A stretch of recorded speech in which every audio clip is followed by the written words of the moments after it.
Alright, today we're gonna start the stream off with some Czech pile, which is a 4-color control deck in Legacy. Kind of just a hodgepodge of all the best mid-range and control cards. What distinguishes it from the bug list? We've been playing a bunch on stream as we get access to the red cards Lightning Bolt, Colligan's Command, and these blast effects. The Colligan's commands and bolts are like fine, but the real addition is being able to deal with Jace the Mind Sculptor much more easily with blasts. So that's something I've been really missing when I've been playing Bug. Just Jace is murdering the Bug deck repeatedly. So hoping this goes well. Hey there, Luke. How are you doing today? I haven't actually played Czech Pile since like January, it feels like. I took it through a Legacy challenge online at some point, but it's been a while. Hey there, Charlotte. Hope you're doing okay today. Alright, I'm also trying out preordains. I don't know if they're good or not, but I am certainly trying them out. This hand is very unexciting, but it's got lands and a couple preordains to find us what we need, so I'm going to keep it. It's obviously a bit awkward, we can't cast the K commands, we don't have anything to do early other than cantrip, but the cantrip should sort things out. You don't want all three to be the same because of Meddling Mage and Cabal Therapy, Phil. And I don't know the logic on that specific split, but that's the split I went with because I was copying someone else's list and just changing a few cards around. Hi, I heard you like Pro Tours. I do like Pro Tours, Matty. Pro Tours are quite great. Thank you for that resub. It's really appreciated. Like, the support means a lot to me. Everyone spread some hearts in chat to celebrate the resubscription. I know MTG bot doesn't seem to do it correctly for some reason. I probably need to like change the MTG bot wordage because of that. I think I'm in for another preordain. We're going to have a bunch of time here and I kind of just want to make sure we can find what we need. So I think I'm just going to take another preordain. Like, kind of insulates us from him to Torek a bit. I guess it's really bad against Leovold. If my opponent slams a Leovold, drawing another preordain feels really awkward.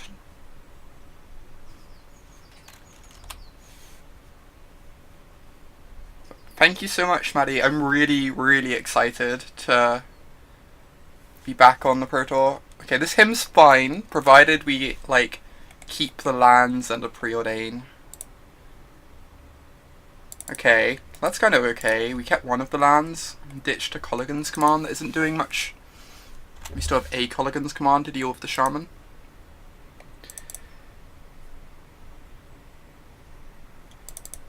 Preor chain. Chaining these preordains. Right, let's just do this again. Try and find a Shaman, maybe? Ooh, there's a Fatal Push for their Shaman. The legendary card. So I think on paper, the legendary card frame could look okay. It's specifically online. It's like when it's small, it looks really bad, and then when you increase the size, I kind of like it. But right, we're gonna bottom the hymn because we can't cast it. Top this Fatal Push, and I'm just gonna off their Shaman now before they get any more value off of it.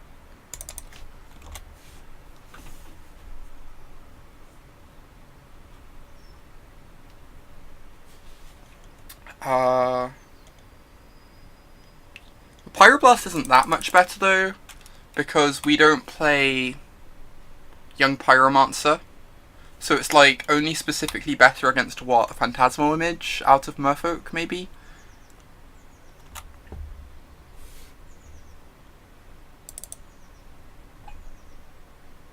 Yeah, the backdating is the only thing I mind. I'm like, I like the frame. I don't mind the frame, but the backdating really bugs me. Because I think cards keeping their old frames is just like really appealing. I don't want to get this dazed. I guess I just play out my land before casting this. Okay, these are both good. We want both these cards. I'm gonna go hide the swamp on top, draw a brainstorm. So now if they like him us again, we can hide some cards with the brainstorm. Oh, Fueling Delve? We don't have any Delve spells though, do we? Because we don't play Gurmag Angler.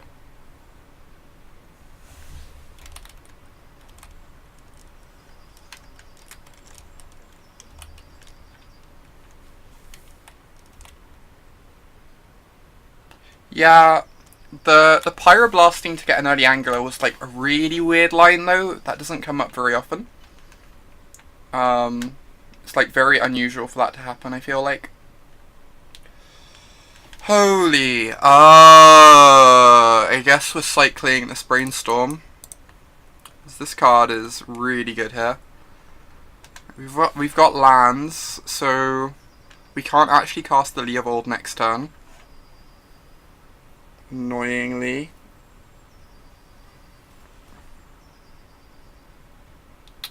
So I guess we're drawing this, just drawing through these lands slowly. This Leovold's such a beating, since we've already used up our Fatal Push, and we don't have a Bolt readily available. Right, so we play the Swamp.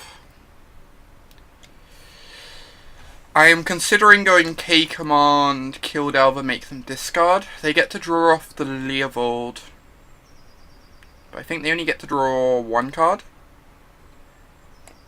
And we still get the Delver out of play. Then next turn we can cast Leovold and try and trade with their Leovold, or at least keep their Leovold at bay.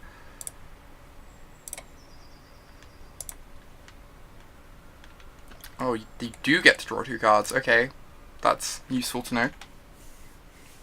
It's still like, we end up down a card, but we get their threat out of play. I still think this is like worth it, just using up our mana. Just deal 2 damage to yourself. Yeah, maybe you're right. Maybe that's better than... Well, I'd want to kill the Delver, right? So maybe I meant to do 2 damage to the Delver, but I'm not going to make myself discard. It's really weird. I guess I could also have just not done anything. And then next turn I cast Leovold, and if Leovold dies, I get to rebuy Leovold. That could be reasonable, right? And once Leovold's in play, the K command only doesn't let them draw any cards, because we can upkeep it. Maybe we just aren't meant to use our mana this turn and hope that the Delver doesn't flip. Obviously if the Delver flips though, it's such a fast clock. Like 6 damage this turn.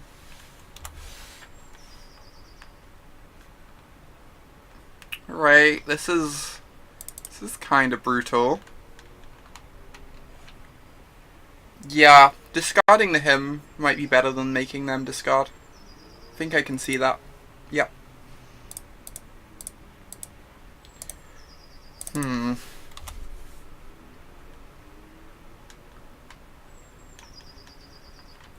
Don't really know how we're dealing with this Tombstalker.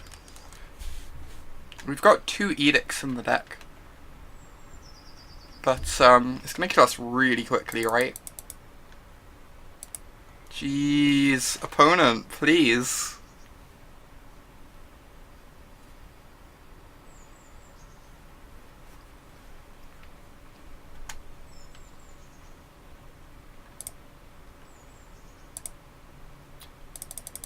Okay, well the Strix is good against the Tombstalker, so that's good news. It doesn't get to draw us a card because of the Leovold though. We really want to draw a Bolt, or really it's just a Bolt because we can't trigger Revolt at the moment, so that we can get the Leovold out of play.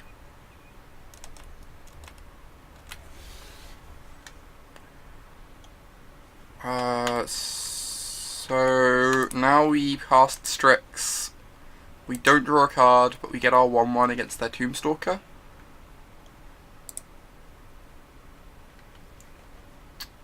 And I guess I'm discarding the Hymn to the Lily. I'll play out the non-fetch land because there's a decent chance we won't even have life to crack this fetch land. Depending on how things pan out, we still need them to whiff on the Delver flip. Okay. I'm just gonna pack this one in. They do know how well I draw out of trouble. Right, let's have some blasts in the deck. Take out these forces. I quite like the idea of Toxic Deluge. Liliana seems a bit worse against them, since they're not running Young Pyromancer, but I guess she's still a consideration. And then, like, so, like, this stuff is all a consideration, I think. But we definitely want this Deluge. What other cards look bad to us? Honestly, I could see trimming some K-Commands. K-Command kills, what, Deathrite and Delver? Yeah, Edict seems very strong. I think I agree with you. I think I want to try and make room for this. I think I can... I could also just trim some Jaces and try and win with, like, the fair plan of just killing all their stuff and tearing their hand apart and having, like, more resilient threats than theirs. But Jace is very good against them specifically because they don't have Red Blast. You'd cut the Hymns over K-Commands, that's fair. That's fair. I might even prefer a Thoughtseize over a Hymn just because it's more efficient. And there are, like, I'm pretty good at answering most of their cards, but Thoughtseize can take away the ones that I struggle against.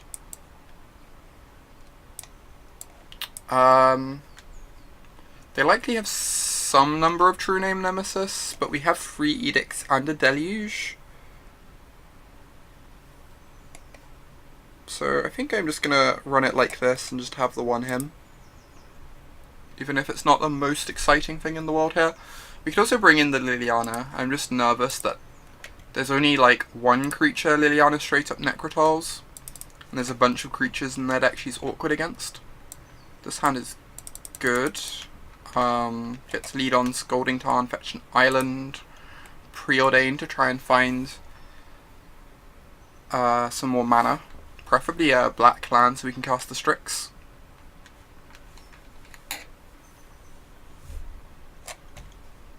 Right. So, let's find an island.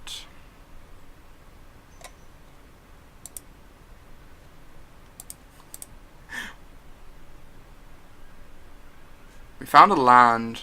Leovold's really good, but I kind of just want to make sure I hit my land drops for a little while. So I'm going to bottom the Leovold, but I will happily keep the Scalding Tarn.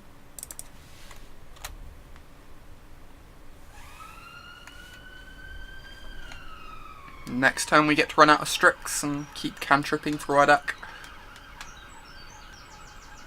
Likely finding a bad lands with the Scalding Tarn.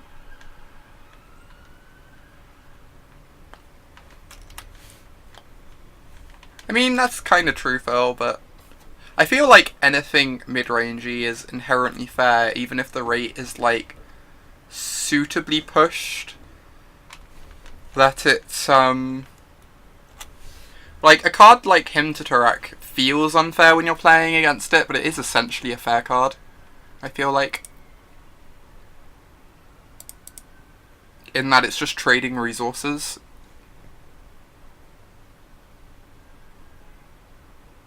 I'm just going to find a swamp here. I just want to make sure they can't wasteland me off of black very easily. If they daze this, it's whatever. If it resolves, it's amazing. So our hand is excellent. We're very able to deal with Leovold, very able to deal with True Name and Tombstalker. Obviously something like a Liliana would be really problematic, but... Okay, here's a Hymn to Turek. Oof. We lose our grindy cards. Just left with all our 1-for-1s. Okay, so I'm gonna attack for 1 here. I'm definitely casting the Deathrite Shaman this turn.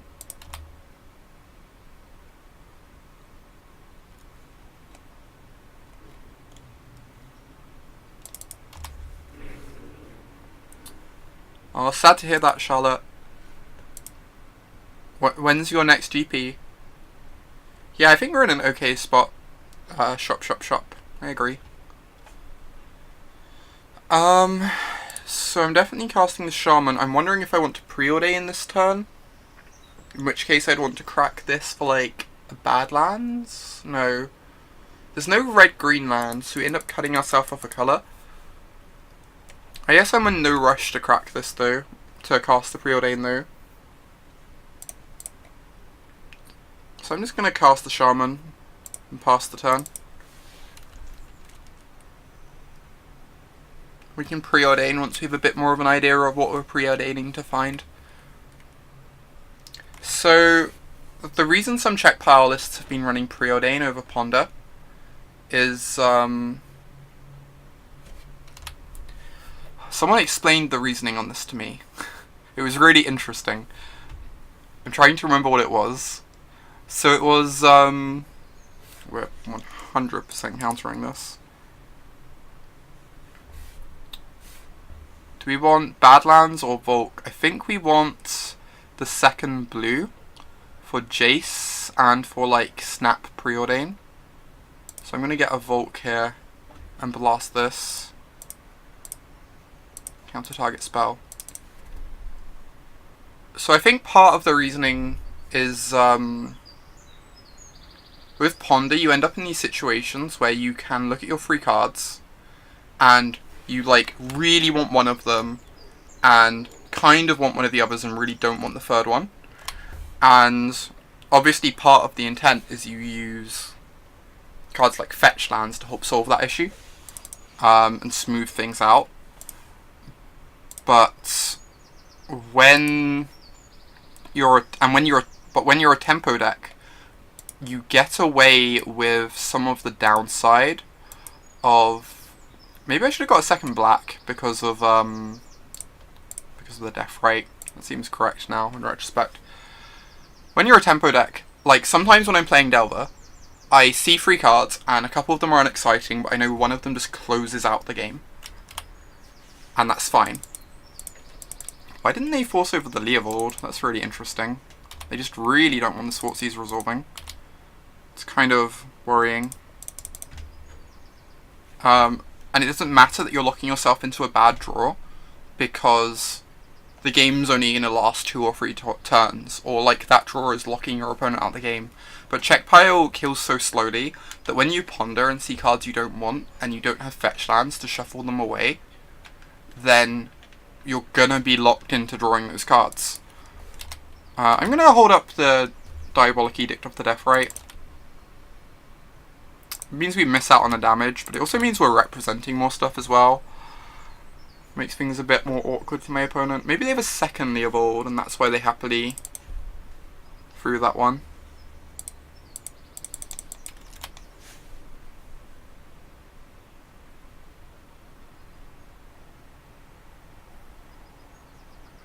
That's fair, Manon. It's like, it's not like the majority of lists are running preordain. I'm just gonna untap here. I don't really want to brainstorm yet. Obviously they could, like, try and hit me and then I'm really sad, but stop it, opponent. I'm gonna brainstorm here. It's kind of spewing the brainstorm, but I can end up in situations where, like, if I hit my land off the brainstorm, I get to start activating the Shaman next turn, which is kind of nice. Maybe it is. The thing is, we need lands and spells at the moment, right? So spewing a brainstorm isn't even the worst thing in the world. And if this edict gets forced, we're gonna need to be a card deeper in our deck. That's fair, Manmon. Like, I'm just trying it out today. I've never played Preordain in a mid-range deck in Legacy before. But I've seen enough people doing it that it makes me want to give it a try. Like, it's possible. It's possible, it's correct. Huh. So I could, like, cast Leovold next turn. Hey there, Inferno. good afternoon, or good morning as the case may be. So I could cast Leovold, and then the turn after Edict, so they don't draw a card off the Edict. I don't think that's unreasonable. I think I'm going to do that. It's obviously a bit risky if they him us, we lose the Edict. Maybe we're meant to put the Edict underneath the... Yeah, we're meant to put the Edict underneath the Leovold, because then we're protected from him. So this is like slight missequencing. Probably not the end of the world though. Or not missequencing, but putting the cards back in correctly. At the moment the Strix trades with their Leovold, so I'm just going to leave it back home to roost.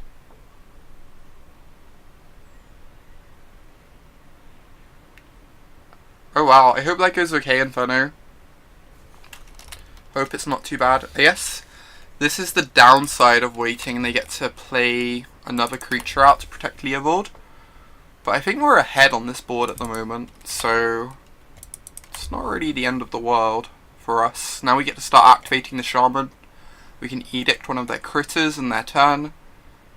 Like, I think we're in a fine position, honestly. So I'm going to start attacking with the Strix. To increase our Shaman clock. In their turn, I'm going to Edict them.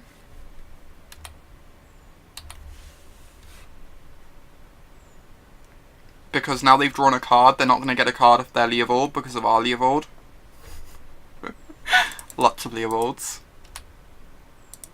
Alright, let them do their attacks first. Because they're probably sacking the Goyf, which is why I attacked with the Strix. If they sack the Leovold, I'll be delighted, so like, whatever. I guess this could get countered, and then I feel bad for not holding back the Strix.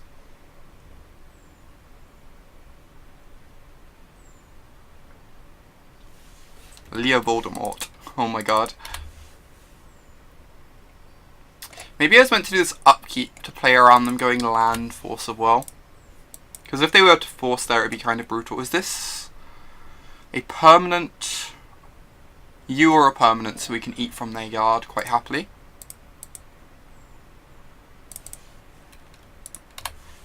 Double Leovold is the actual funnest. Also, double Leovold might not be lasting much longer. I miss out on free damage this way, but I'm going to wait on Snap Edict until it's their turn, so that they don't draw a card off the Edict.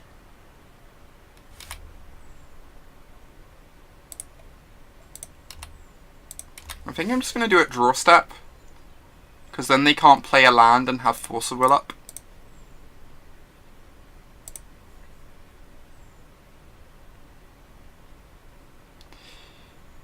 We could flash back the Pyroblast instead to play around Spell Pierce, maybe? Spell Pierce wouldn't be unreasonable in their deck.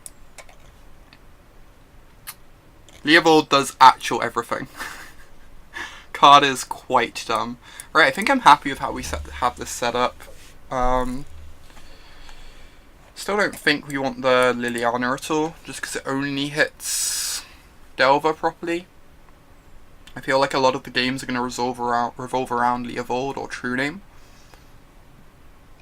So I guess we just run this back. Still wonder if I want the Marsh Casualties, but we still haven't seen a True Name. It sounds nice. We have cantrips to smooth things out. Reasonable number of lands. We can answer the turn 1 Shaman. Turn 1 Delver. I'm going to go ahead and find an island here and preordain. Mostly just looking for lands, so that him doesn't destroy us too much. And leading with the preordain because I want to make sure my Fatal Push resolves. Whereas they're like probably not going to daze the preordain. Ooh, these are nice cards. You now cast Strix next turn.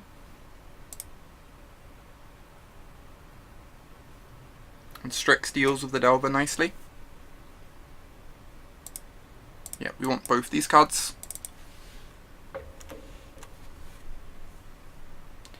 So in sideboarding, we mostly cut our Force of Wills and our Hymn to Turax. And we brought in Red Blasts, Pyroblasts, a Toxic Deluge, a third Edict. I think that's most of the cards we brought in.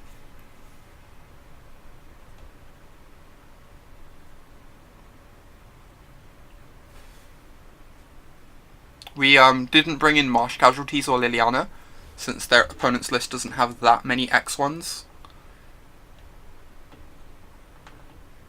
Compared to, like, Grixis Delver.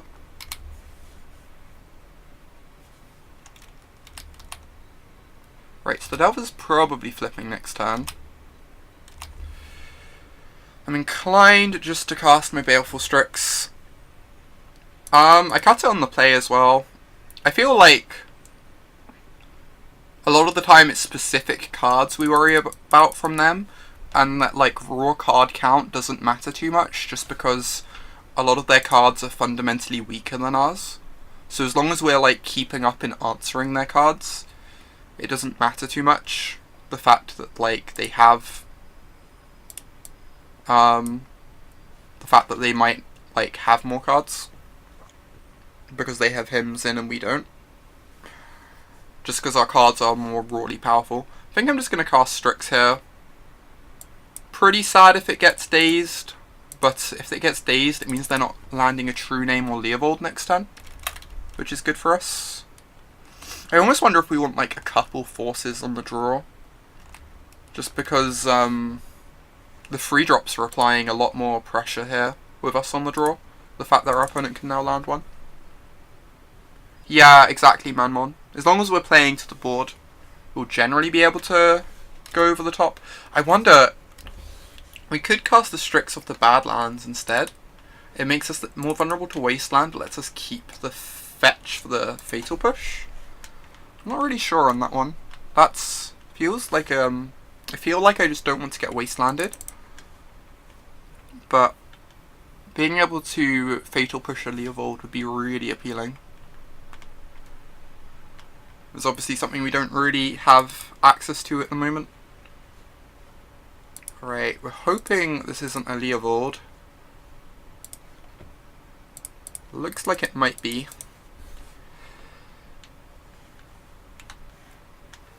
Alright, Sylvan Library. That's a beatable card. I mean, they get to draw a bunch of cards, but our deck is all 2/1s, so I'm not convinced we really care. This is quite wholesome content for Turn 1 Thoughtseize. So they could have a Spell Pierce up here. I kind of just want to jam a Colligan's Command, but that might be a bit greedy. Instead we could go, like, Preordain, Deathrite, and Fatal Push. Or, like, hold up the Fatal Push anyway. I kind of like that idea. And just, like, hit our mana. Try and find an answer to a Leovold if they land one next turn with our Preordain. I guess, we still have the Snapcaster to snap back Fatal Push, so as long as we find a fetch land, we can enable Revolt. Yeah, I'm just going to Preordain here. And then cast the Deathrite afterwards. Really looking for a fetch land or maybe a Red Blast.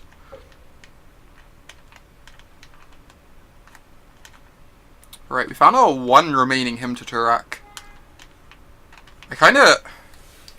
Now that I found our Hymn to Turak, I kind of just want to do that this turn instead of Deathrite, because we know we're hitting our 4th mana next turn anyway. So next turn we can, like, lead with K-Command, then cast the Shaman, potentially. And if the Hymn gets pierced or dazed, we don't really care.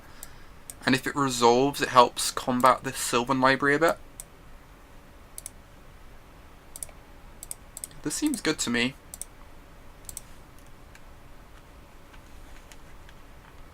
Like, this is fine. This means that our Fatal Push and Colligan's Commands aren't getting countered. We really don't care in the slightest.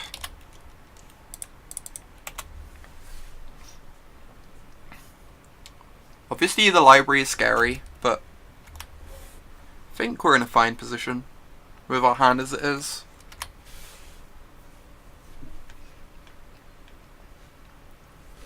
Ooh, they revealed a force. That's a really good card for them to find. Since now they've got the library active, really what they want are cards that enable them to like tempo us out with all the extra cards they're drawing.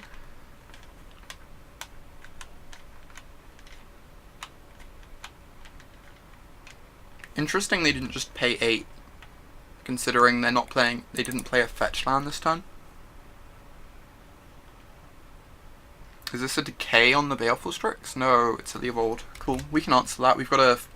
I guess they have a force in hand, right? That's kind of scary. The force in hand means they can counter the Fatal Push. Most likely. Which kind of inclines me just to play my Leovold this turn. Like go Leovold into Shaman. If they force the Leovold, we get to push their Leovold.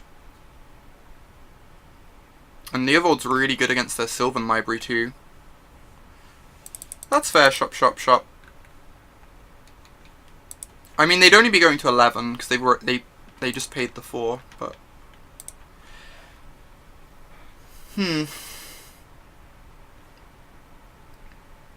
Yeah, I'm going to cast my Leovold. I think this is probably going to get forced. If it does, we get to kill their Leovold.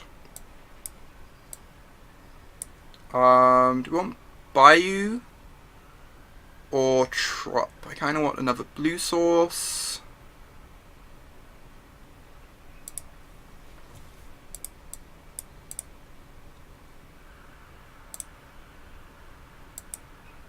Push first, then decide. I think this is... I think I want to Leovold first.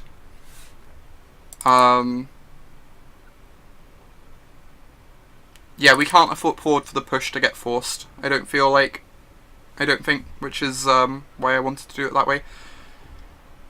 Right, so we have to push now because we cracked our fetch land to get this Trop for the Leovold, which means they do get to draw a card, but it probably gets the force out of their hand. Which is good for us.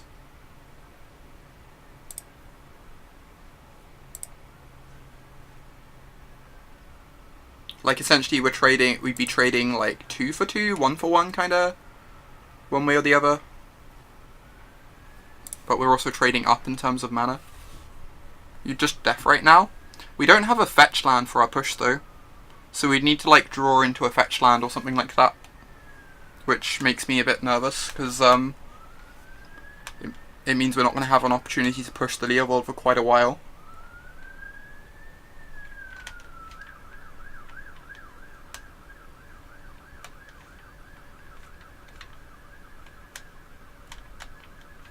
And then, like, if they just decay our Leovold at some point, then suddenly we're, like, behind to the fact they have a Leovold on board again.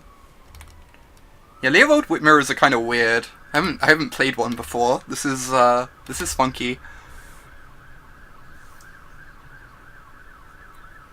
I mean, it kind of cares. We've got a bunch of removal spells, right?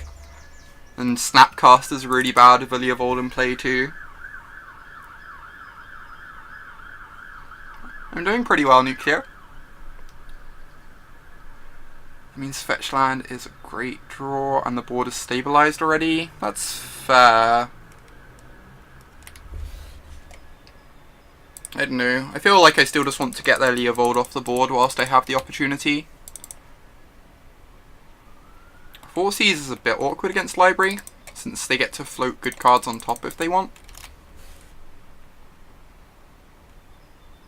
Thank you so much, DC Sports.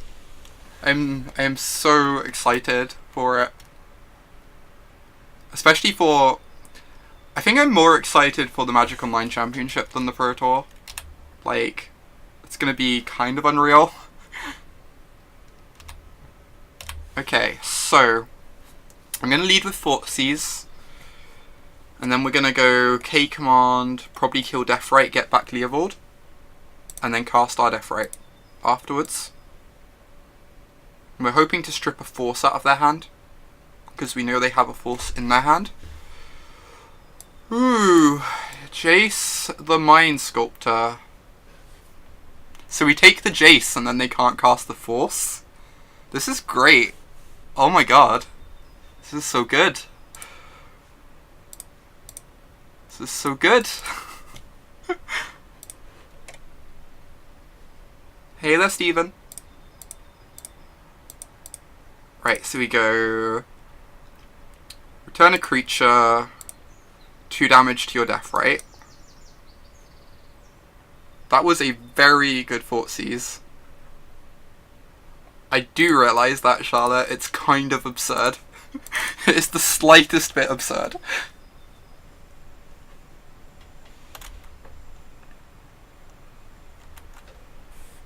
This is quite disgusting. You're right. I feel like we're in a decent position right now. It's the Magic Online Championship, which is part of the Magic Online Championship series. It is mock, I swear.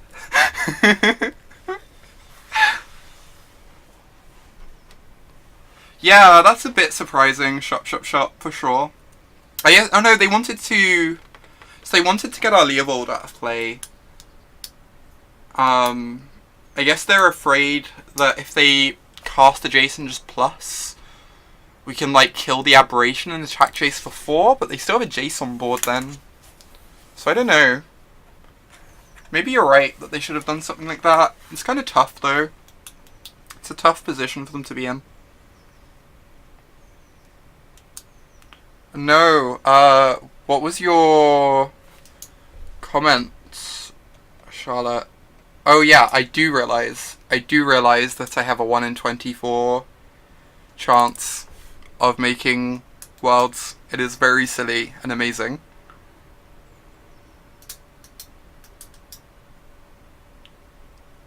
Jeez, that is a good hymn to Turak. Alright, we can K-command back our Snapcaster. Snap K-command back our Leovold, so we are fine. We might even just K-command back the Leovold, honestly. Shut down this Sylvan Library garbage.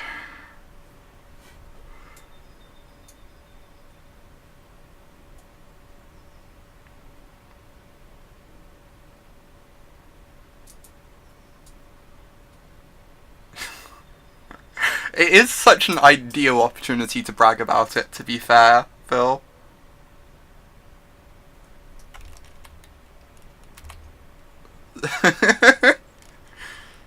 Steven's punnage is encouraged.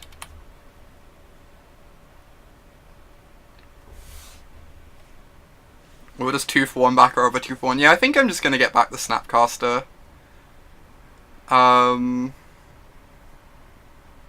So we can do this. So we can make them... Do we discard or kill the Aberration? Because next turn we can just kill the Aberration anyway.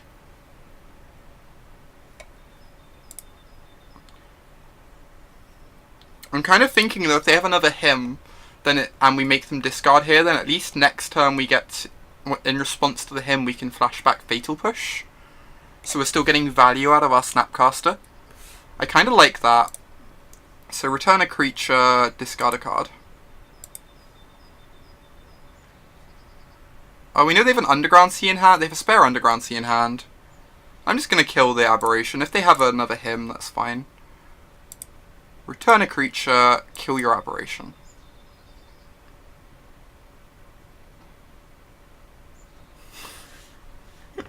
Oh my god, Phil. No! Alright. I mean, this is fine, right? But it's kind of sad. Kind of heartbreaking. I almost want to attack with my Strix. But I guess I don't. I'm just going to start activating my Shaman.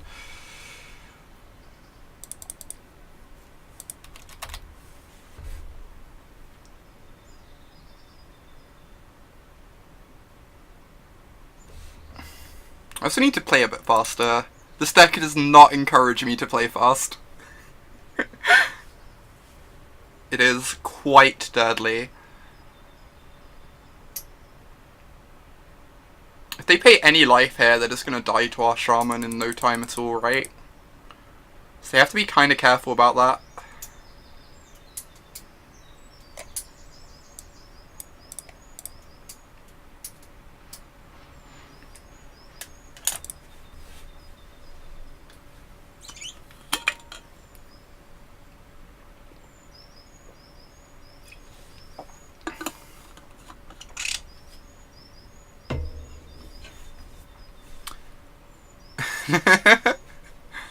I have been playing quicker recently, Charlotte. Just like today I'm slipping.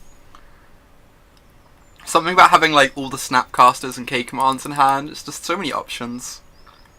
So many possibilities. Is this a decay? Boo. Rude. Whatever.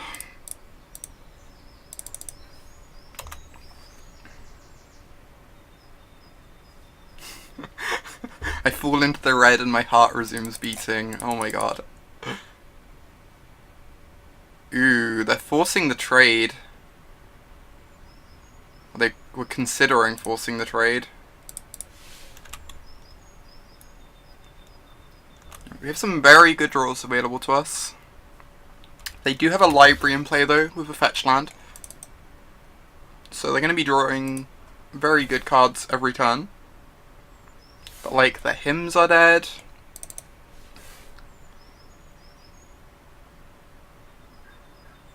Ooh, this edicts the Strix. This is why they didn't attack last turn.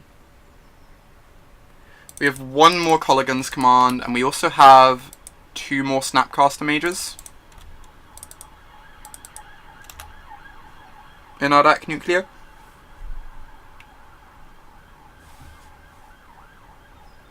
We also have an Underground Sea. That's also a card we have. Yeah, I was kind of considering starting attacking Shop Shop Shop. They decided to take that decision away from us though.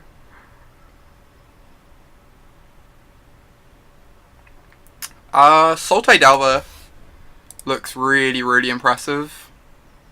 Tucker. So that seems like a decent option. Yeah, try playing them somewhere and see what you enjoy most. Holy Tombstalker. Uh-huh. We need to draw something fast.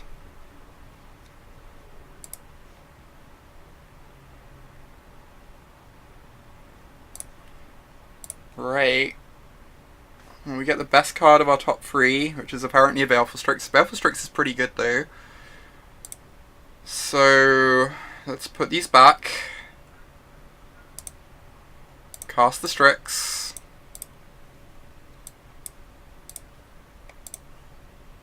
Draw a Brainstorm. Just like durdle around over here a bit. Pyroblast kills the Delver. Then we just have to deal with Liliana. Or the Tombstalker even. Because Liliana's going to minus on our Baleful Strix. Right, let's do this. Pass the turn. They're probably going to Edict us, and then we kill the Delver. Brainstorm is quite good. Brainstorm is a reasonable magic card. We need them to have a bad draw here off the library, which is a bit unlikely, but Abrupt Decay, yeah. So now we need to find an Edict for the Tombstalker. But we're going to be drawing a Brainstorm, so we get a few looks at it. We have 3 Edicts in our deck.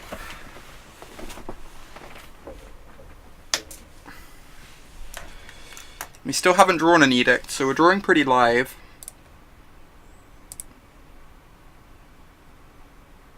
Hey, friend. Alright. Alright, decent. Decent.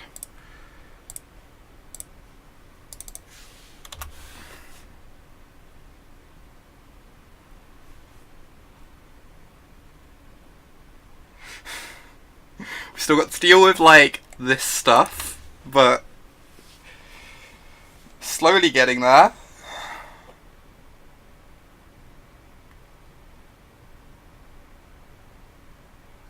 Rude.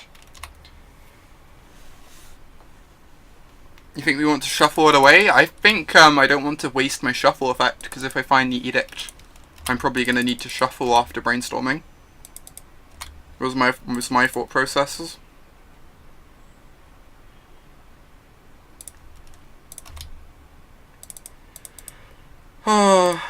Right, I guess we hope that they draw a card off library for some reason.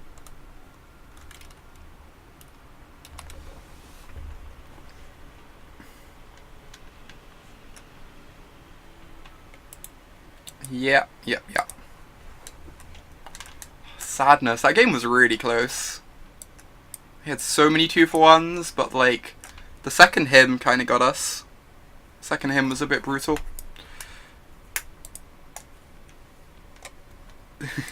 Pay for.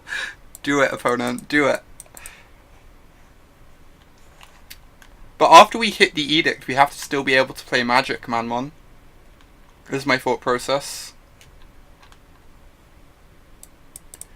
Like, if we hit the edict, having the fetch land in play for after the brainstorm leaves us in such a better position. As opposed to, like, drawing the edict, putting back, like, a land and a mediocre spell or whatever, and then being stuck with them whilst our opponent draws gas. Yeah, the Liliana was really strong, for sure. Turned off a lot of our outs. I think really it mostly came down to the library, but it was like a combination of the library and the second hymn. I don't think either of those things would have mattered on their own, but together it really put us in a very awkward position.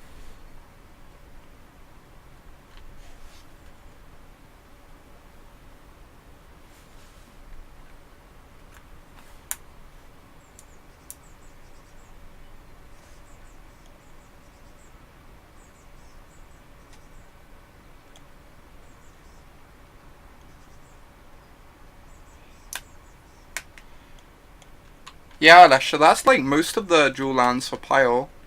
You're like missing a C, but the third C probably isn't the end of the world. As in, like, you probably don't need the third C to actually play the deck. And then, like, you'd be missing either a Trop or a Badlands as your third red source. But Badlands is, like, relatively cheap.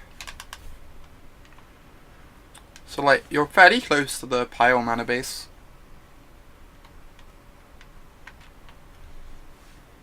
Hopefully we find an opponent soon. I want to cast some Hymn to Tarax.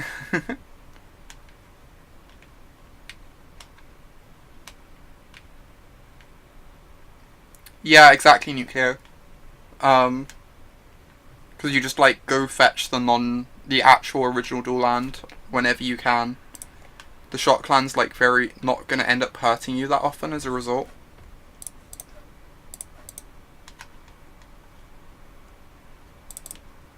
Ooh, this sounds nice. Got a force against combo decks. Got loads of cards that are good in the interactive matchups. Decent mana. Ooh, so we're either playing against Grixis Delver or against a combo deck here. If they're on Grixis Delver, I think our hand's pretty good. We can't fetch basics, which is annoying, or we can't fetch a basic swamp anyway. But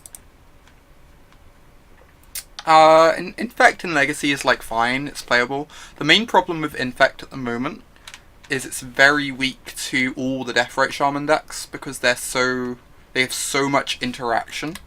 They line up very well against Infect. But it's a fine deck. Infect beats up on combo decks really heavily because it has a super fast clock whilst having cheap disruption. Yeah, some people play a second Volk, some people play a second Badlands, Alessia. Ooh, it got 10th place. That's kind of sick. Right, so play this out. we don't like get wastelanded or something. Kinda doubt there's a wasteland in their deck, but yeah, I'm a bit confused about that, Nucleo. Don't really know what's going on over here. It could be Esper Stoneblade, maybe. I could see you like running Therapy and Probe. That'd be a bit strange though. Weird Miracles list? Maybe.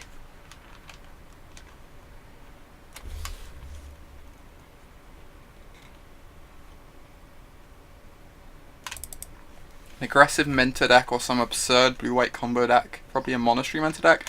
Yeah, I was thinking Monastery Mentor makes a lot of sense. Yeah, that makes sense.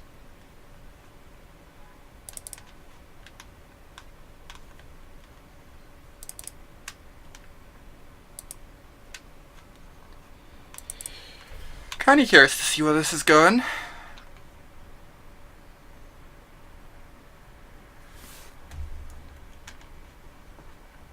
Monastery Mentor is very good against our build specifically because we're playing a bunch of Edicts instead of Abrupt Decays. Do the Helm decks play Probe? I've never seen them play Probe. Obviously they could play them, but I haven't seen them play them. I watched some of it, DC Sports. I watched about an hour of it live before sleeping. And then this morning I watched the start of, or I watched all of the Lich's Mirror match, which is like so delightful. That game 1 is just the dumbest thing. I guess we let this resolve.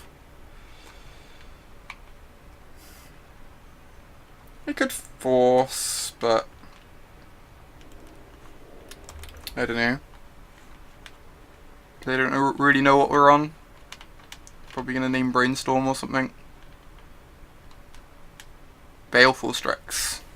So opponent is likely... Oh no, they probed us, didn't they? Yeah, that's fair. Maybe we're meant to force, because now we can't cast force anyway.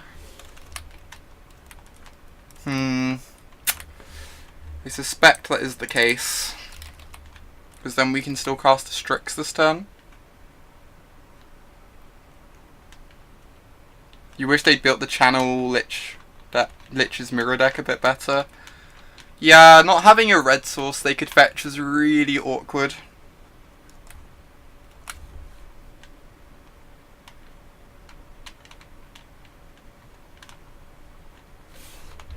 Bayou. What is going on over there?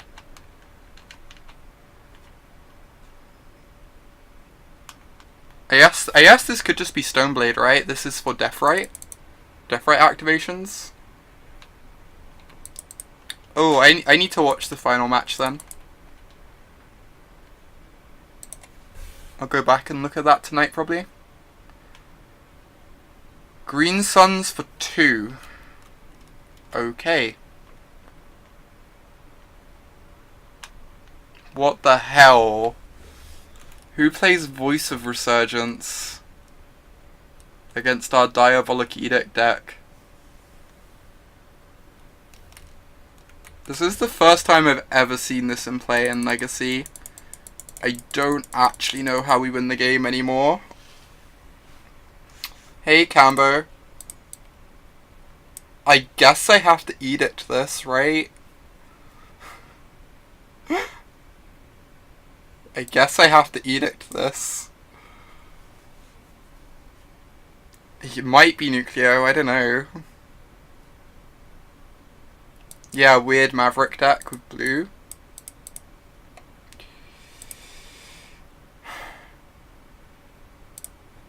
This is the saddest Diabolic Edict ever. Oh, I looked at the list, Charlotte. The list is delightful, for sure.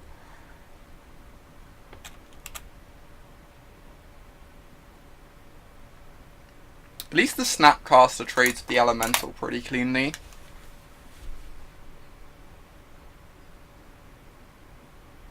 God, Voice of Resurgence Cabal Therapy is nice too. Opponent is onto something. Fancy Doomed Traveller. Our deck is not equipped to deal with Doomed Travellers. blister pods.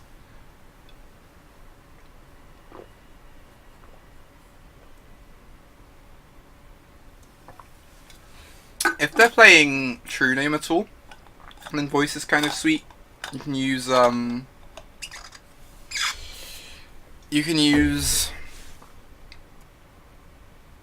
voice to protect True Name from like edicts. I'm pretty sure we have to force this. Then like hope to hit a land for this K command.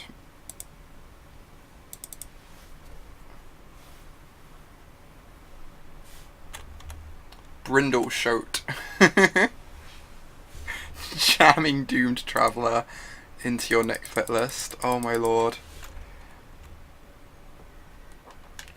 Yeah, the new border is not the absolute best. It's like fine, but I kind of wish they wouldn't backdate it. Oh my god. Opponent. Why you do this?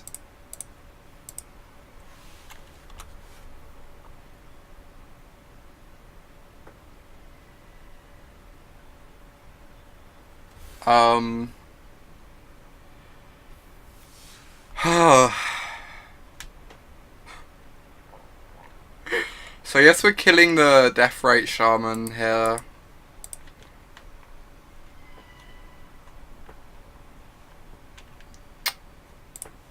And this force is pretty bad against the Voice of Resurgence, so I'll just ship it away.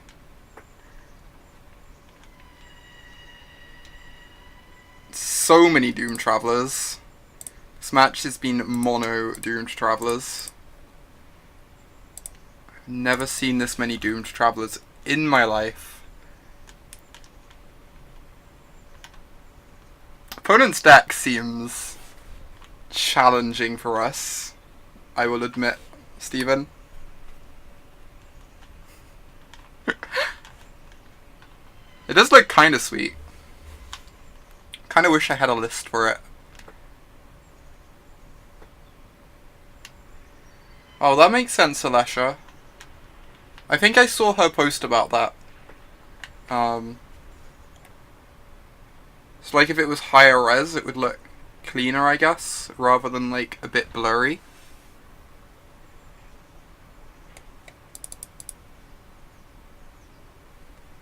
Their 2/1s attack for 2.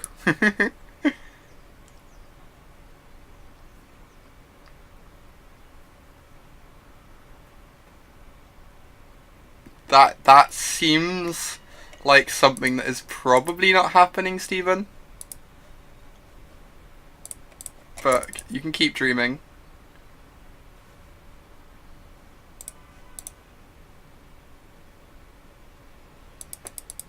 Okay, Charlotte, that makes sense. I haven't paid that close attention to it.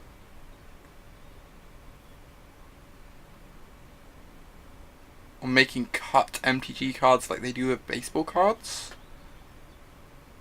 I'm not sure I understand what you mean, Sports. I don't really know baseball cards at all. I don't know if I've even seen a baseball card in real life. Please no second Leovold. Please have mercy. Right, losing the K command here. And then losing our other spell to the voice.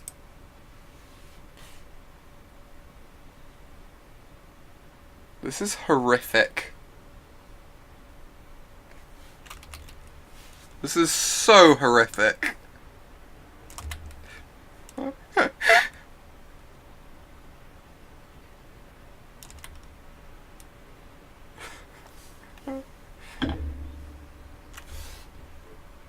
Cut is in like whoa, it's visit. If the opponent slams an Outpost Siege, will this be the best deck ever?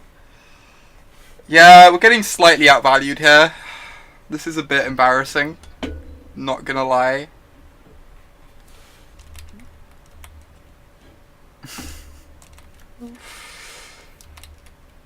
Great. So we've got a Preordain on top. I guess we want to draw that, right? And then I'll crack my fetch land.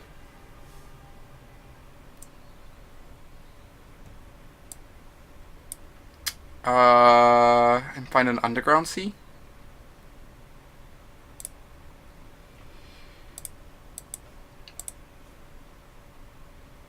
Alright, Baleful Strix is good. That is the sort of card we want right now.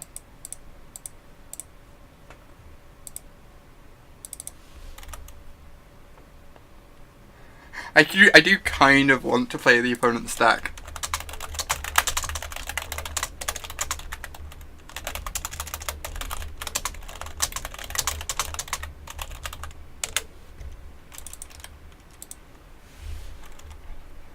I'm about ready to concede. Just about. Outpost Siege is Steven's personal brand. If I don't draw a lightning bolt next turn, I'm probably going to scoop here.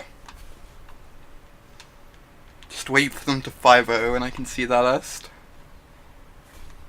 I might have a quick look on MTG Goldfish. So, Voice of Resurgence. In Legacy has 0 results. Opponent says it's their own list and it's a work in progress. Right now it's very wild.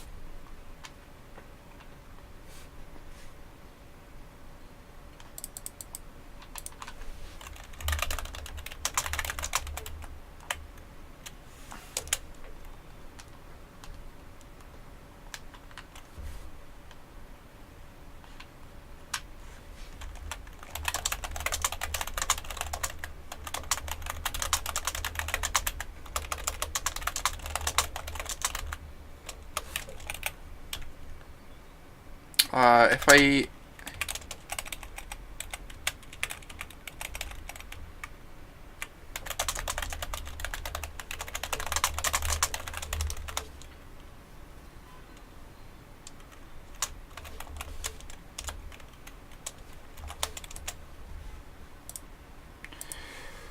Alright, so we need to find a bolt for this Jace. So rather than being quiet, I'm typing away to my opponent here. Hey! That is a lightning bolt. Awesome. Please no force.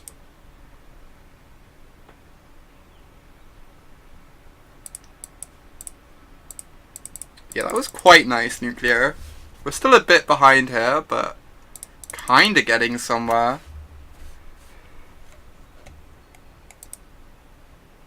A cut baseball card looks like this. Okay.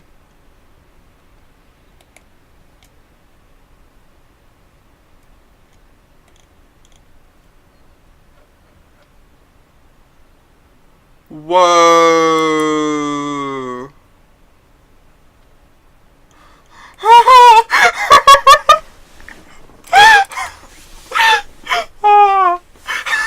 I look away for one moment.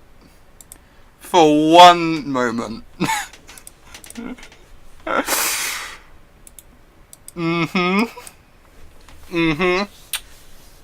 Yep. Yep. Opponent has said they can send us the deck list, so I'm going to give them my Twitter and email address so they can do that.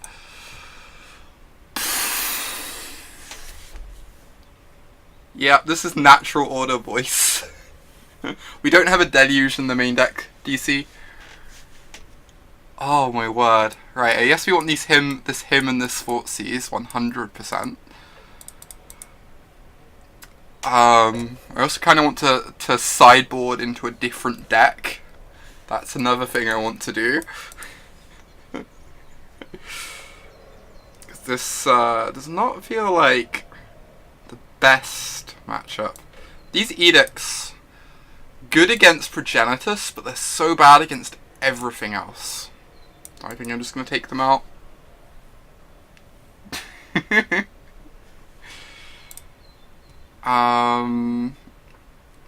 What else do we want to take out? I guess we can trim a couple forces. I feel like we need some of them. The Outpost Siege meme. It's just that Steven insists we play Outpost Siege in every deck. What else do I cut? I could, like, trim on this stuff a tiny bit.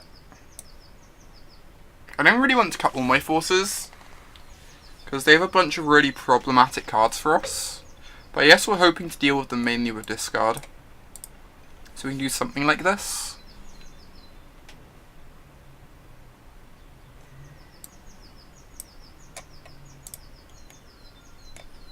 I'm going to try this out. I don't really know exactly what's in my opponent's deck yet. So I don't want to change too much more.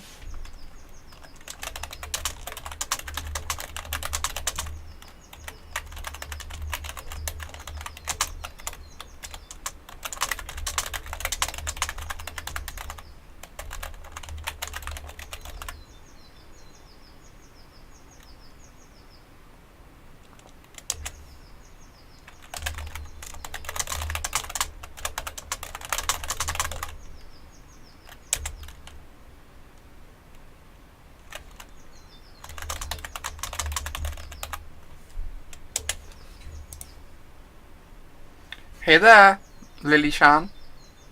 You're just reeling about what happened to us. So, what happened to us was Voice of Resurgence into Natural Order, clearly. What's there to question about that? What's there to question about that? Alright, this is a fine keep.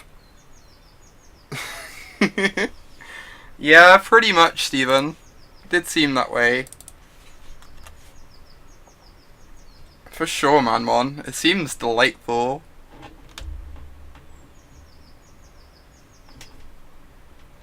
Alright. We have a probe, but we have the brainstorm to protect ourselves from therapy.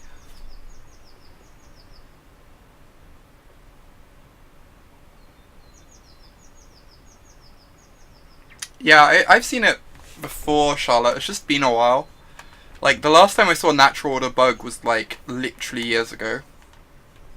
We're gonna go get therapied again. We sure are. We sure are.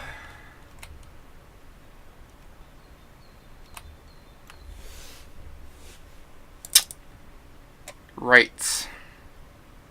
So, yes, I brainstorm here.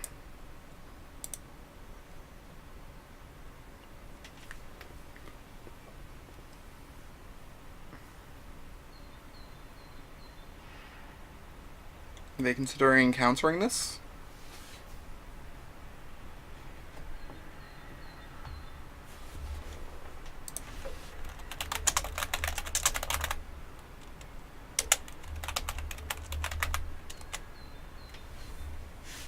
Ooh, we found a hymn, which is really nice. So put back this Badlands. And maybe just this Red Blast for the time being.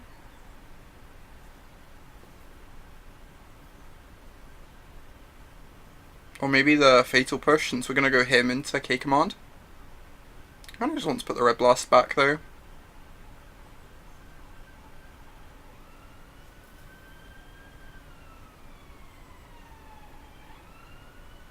I'm going to put the Fatal Push back. I think they're going to lead with a Voice next turn anyway, right? So we're not going to get to use Fatal Push in their turn regardless. And this way we can him with Blast Protection, which is kind of nice.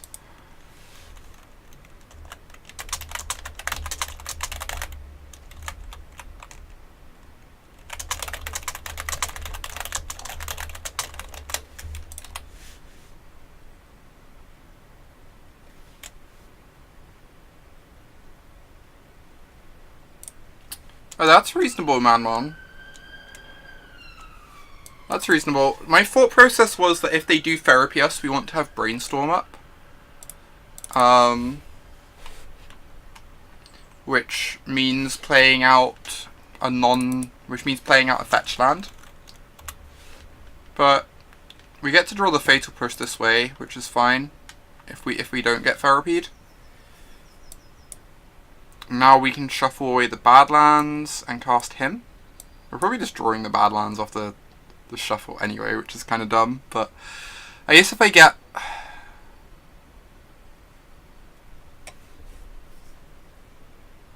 I need to get a black land here. If I get bad lands and we have to... I think it's acceptable to cheer for our opponent in this match, Phil. Our opponent's deck is delightful.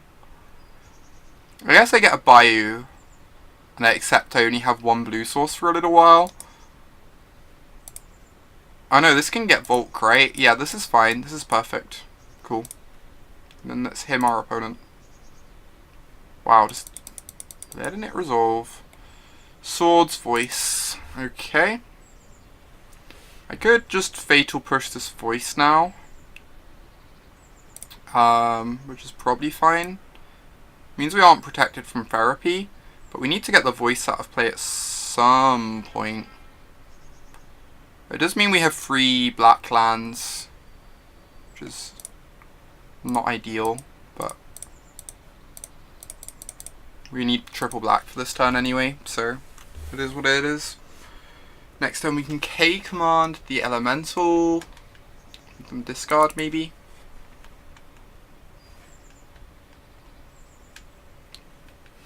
Obviously, best case scenario, Jace bounces the token really cleanly. It's really scary that Voice of Resurgence means they just always have green creatures for natural order, since Voice logs through removal so well.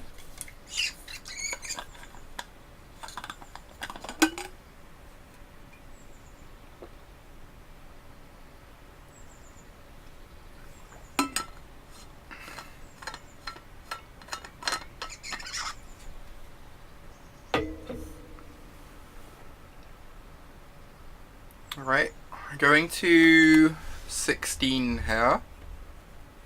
Hopefully we hit our land drop. But if we don't, we can still K command, which is fine.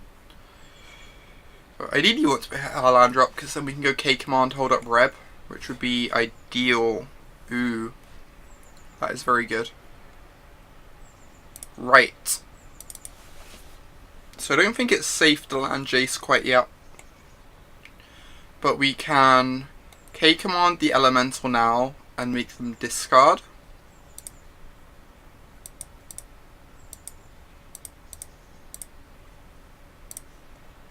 And then in their turn we get to hold up Reb.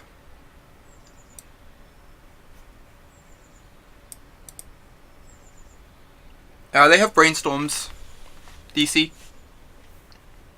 I think Brainstorm is the only other blue spell we've seen. With the Snapcaster and Jace. Oh, they had a Force. They had Leovold, and they had, I think they might have had Force game 1 as well. So they're actually quite heavy blue. They do have like a fair amount of blue in their deck. Ooh, Dryad Arbor. Exciting. We're getting punished. Yeah, we're getting punished. Now, yes, now we just killed the Snapcaster, right? With our Red Blast. It's kind of scary though, that now they can natural order off the Dryad Arbor. He discarded the Lingering Souls too. Oh my lord. Every card is unbeatable. Their deck is has so many 2-for-1s. Progenitus time. Oh, Xena for free. What does that find? Leovold, right? Yeah. Liliana would be pretty good here, for sure. Steven? Alright. So, we can cast Jace, bounce Leovold. They get to draw a card, then we stick a Jace on board. Let's just pick every card that Pile hates playing against, and let's throw in natural order too.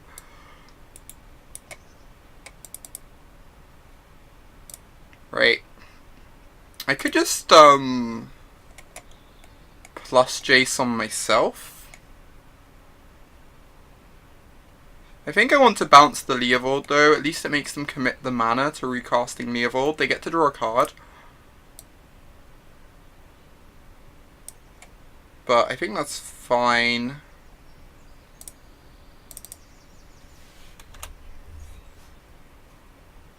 Looks like we get a Pyroblast Leo. We can Pyroblast Leo next turn. Hopefully. Like, next time we can Pyroblast Leo, Brainstorm with Jace, try and find some removal. Was my thinking. And they get to draw, like, a card, the Leo, this way. But we get to stick a Jace into play, which seems really good.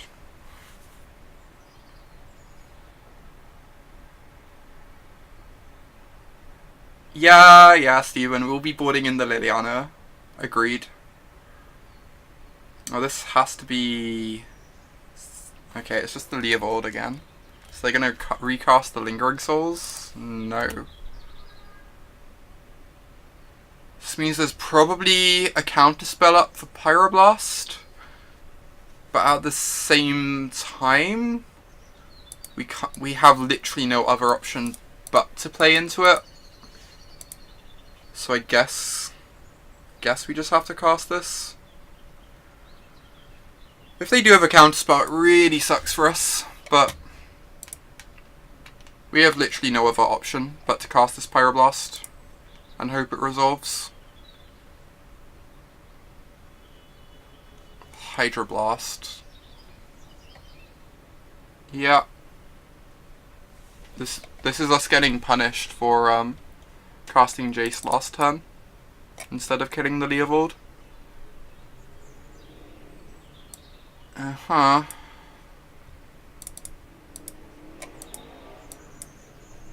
guess now we're looking for Toxic Deluge. Put that on the bottom. I know this doesn't draw a card, but honestly, I think Scry 2 towards Toxic Deluge is something I'm still interested in casting at the moment, because we have the one Deluge in our deck and we need to find it as soon as possible.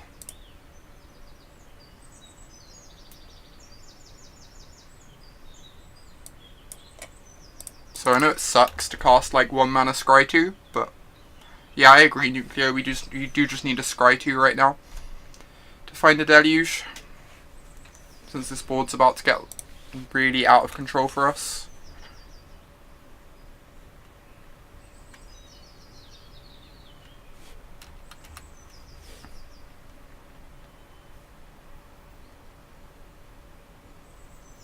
Therapy, target us.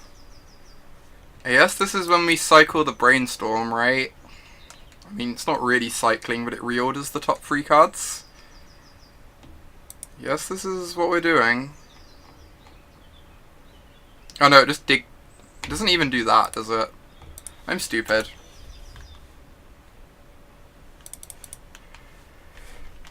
This is fine. This is fine. Fire going on in the background, etc. It didn't get hosed by Leovolds. Oh my god. Steven. Fact, I think he's talking about Outpost Siege. I get that impression. Yeah, exactly, DC. That is the situation right now. Whew. Opponent's deck is fire.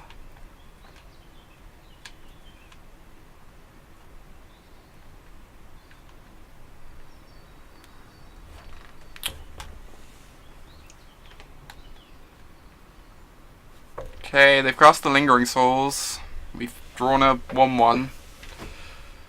I guess we cast our 1/1.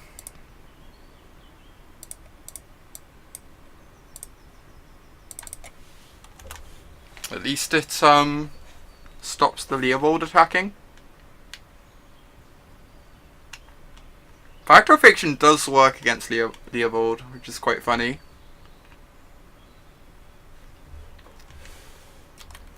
Oh, that could make sense, DC. If they were to not attack with the Arbor, we should interpret it that way.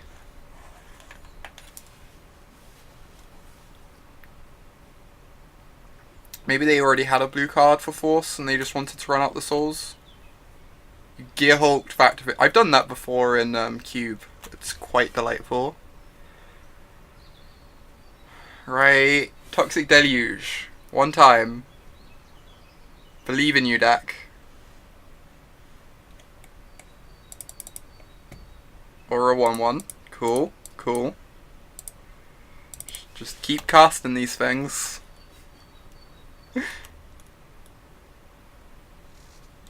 Now it's keeping both their critters at bay. Both their green critters. Ooh, cool. Very happily gonna trade with this voice. And I'm almost tempted to trade the Baleful Strix off to save a life. Because I think we have to draw the Deluge this turn. I'm pretty sure if we don't draw the Deluge this turn, we lose. So I'm just going to go ahead and block the Arbor as well to save ourselves a life.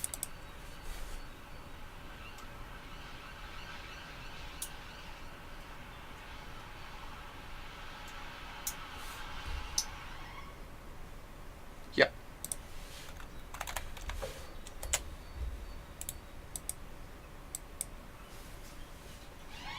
Hey there, Jarvis. We just lost to some of this card.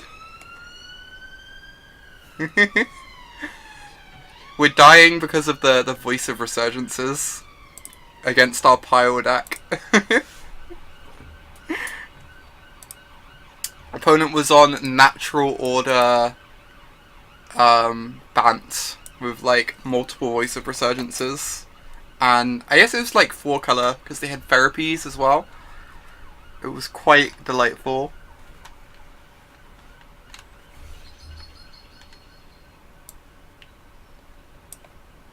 Legacy is hard. You are not wrong. When do we drop and build that deck? I've asked them to email or tweet us a screenshot of their deck. So if we receive it, I will be playing it. But that is dependent on receiving a screenshot of it. Needs more Pillar of Flame.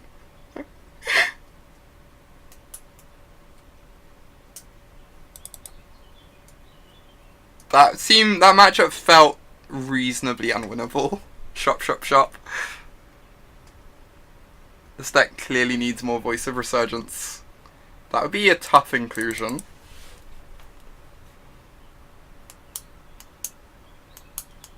They should do, Phil. Alright, this hand's nice. Got turn 1 Death Rate. Kind of need to be against a mid-range or aggro deck, I guess, for this hand to be ideal. But I almost want to lead with the Thoughtseize now. We're definitely casting one of these. I feel like if we cast the Death Rate, it probably just dies.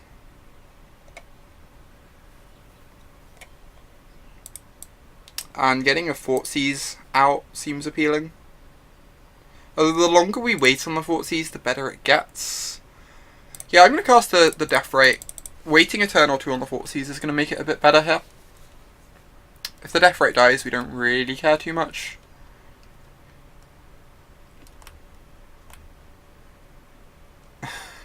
It actually can support it, Phil. You're not incorrect. Cut the basics and add white dual lands. Just embrace 5-color. Embrace Progenitus. Right. We might be about to get stormed out for leading with the Death Rate. But the Death Rate didn't die on their end step, so if we untap, it puts us in a better position, which is nice. There's definitely the risk of not leading on Thoughtseize that we die to a combo deck. But with our opponent on just 6 cards, I figured it was worth the risk.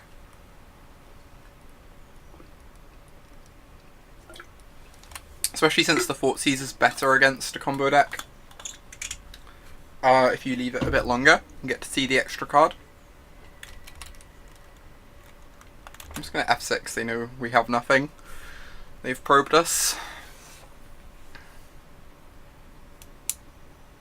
Yeah, everything that's going on right now is a reasonably bad sign. All told. RIP.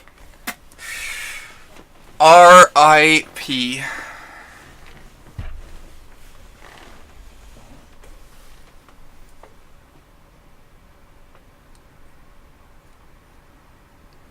I don't think any card should be banned, but I do think Probe is the most egregious card that is legal. For whatever that means.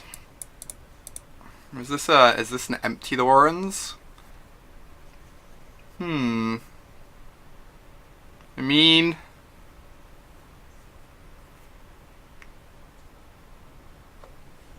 it's not completely unbeatable. This time we can play a Strix, block 2, push 1, we take 9.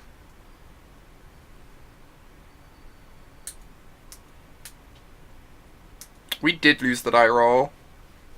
It's not ideal. I think I'm going to cast the Strix and then push a Goblin. And then next time we have Snap Push, which deals with 2 Goblins, or even the Evolve can block down Goblins. And I don't feel completely out of this, honestly. We need to run a bit well. But yeah, Runga Bolt's great, because now next turn we can kill like 3 Goblins potentially. I think we're actually going to be fine here.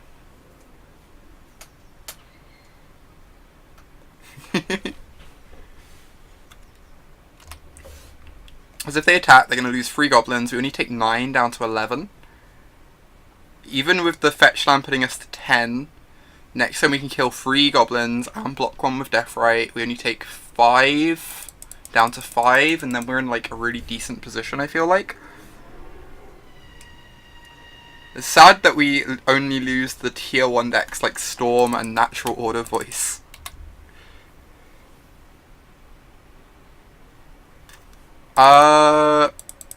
Not entirely. It's kind of a weird hodgepodge of lists that I saw, just like combining things that I enjoyed. It's probably most similar to Yuta's list, I guess. But it's got Preordains in it, which Yuta was playing Ponders, so I don't know.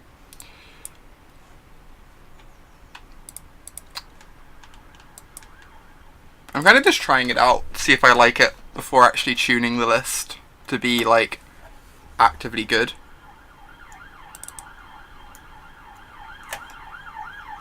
Yeah, Preordain is sweet. I've been enjoying the Preordain so far. Yeah, Yuta played 2 Badlands, and 3 Edicts in the 75 as well. So we get to play Leovold here. Bolt down a Goblin, so we take 6 down to 4. And then we start gaining life with our Shaman.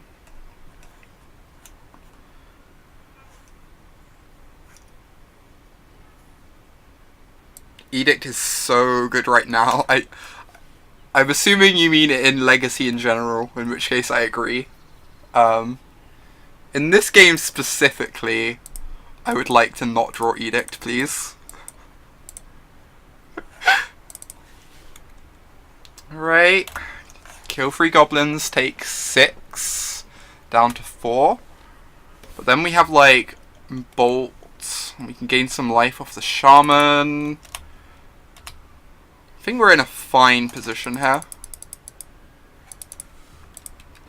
I'm very excited for Dominaria Health and Gaming.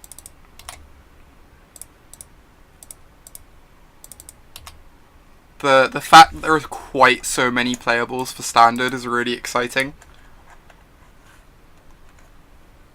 Yeah, I think I agree, shop. I think we're very rapidly stabilizing. Obviously our opponent has draws to, like, get back in this, but the Leovold's going to do a fair amount of work. You caved and pre-ordered Khan's. Khan's going to be really good, I think. Yeah, I completely agree, Cambo. Khan looks very impressive. Alright, can we start attacking with Leovold, or is that a bit too aggressive? We can attack with Leovold. Cast Snapcaster to bolt a Goblin. block with Deathrite, Snapcaster, gain 2 life. We take 3, so we go down to 2 after fetch land. I guess we could wait one more turn before attacking with Leovold. Probably makes sense. If they start holding back goblins, we get to start activating Deathrite to shoot our opponent, which is fine.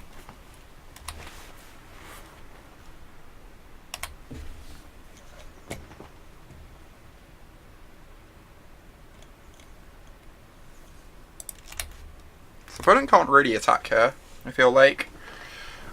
Alright, they disagree. Opponent is very opinionated about what I just said. So let's snap, bolt, kill a goblin. We want another black source, so I guess we want the Badlands. So we go Snapcaster, Lightning Bolt a goblin.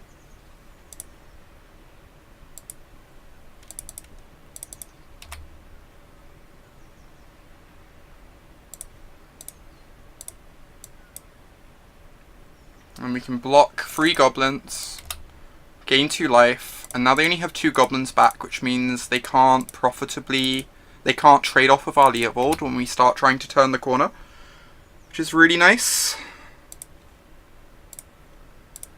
And we're going to have a Snapcaster in our yard to gain some life off of.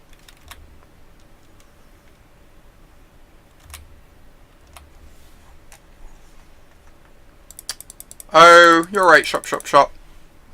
It is really, really minor, but I think you're correct that it was slightly better. Right, now we get to start trying to turn this corner. I think I'm going to wait on this Fort Caesar turn. Like one more turn before Fort Seizing seems safe. They probably have their cards in hand because of the Leovold, so we're in no rush. Yeah, Leovold, ideal draw, clearly.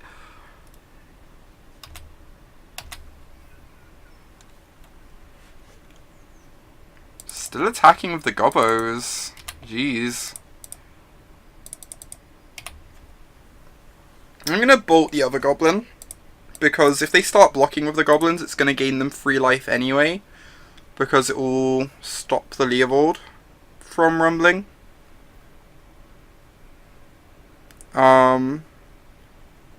It doesn't change whether we're dead to tendrils or not this turn anyway, like ritual tendrils. And saving the life could matter in future turns from not dying to, like, mini tendrils. Right. So, let's start eating spells. Put a clock on our opponent. You'd save the bolt. The bolt represents 3 damage anyway from killing the goblin though, because they can block the Leovold. I guess we can use things like Fatal Push to clear out goblins. So like we're removing that utility, potentially.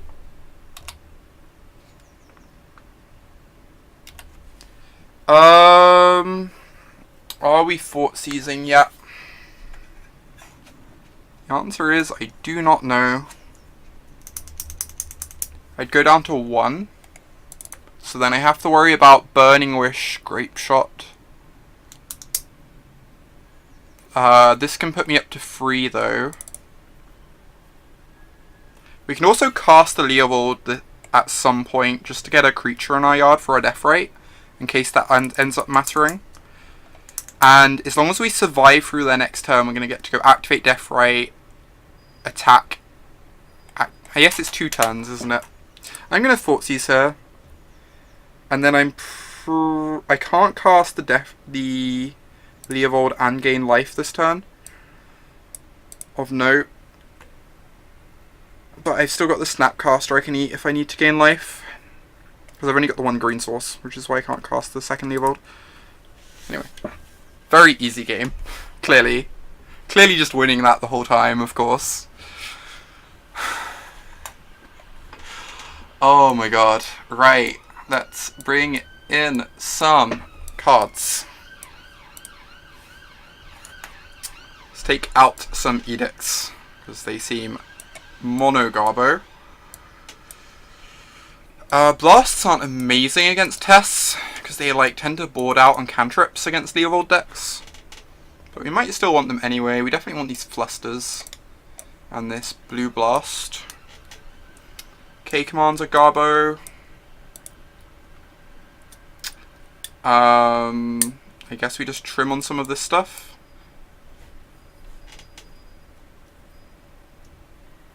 The mana base in this deck is not the greatest. Strong, reasonably strong agree. Yes, we just do something like this and keep the bolts in. At least the bolts help us turn the corner, kinda.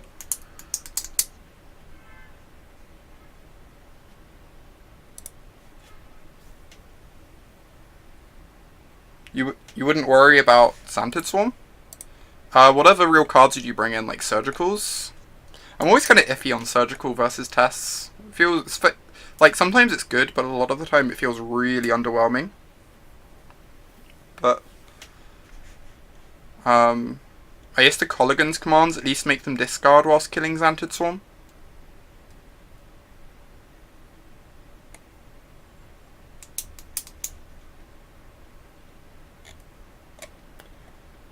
Oh, you bring in the blasts just to trade with cantrips? That's fair. I'm gonna mull this. This has 0 interaction. This is better. This is a card to pitch the Force, I guess. I guess I will keep it. It's better than pitching the Brainstorm. That makes sense, Jarvis. I probably should have brought in the blasts. I usually bring in blasts when I'm playing Delver. I'm aware that against Leovold decks, these test decks tend to board out some amount of cantrips. But they're still going to have enough that we can just, like, trade the blasts off at some point, right? So yes, that's very reasonable.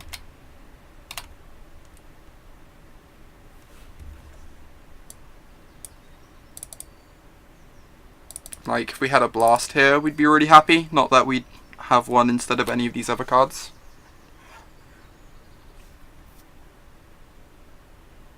Okay, that makes sense, Jarvis.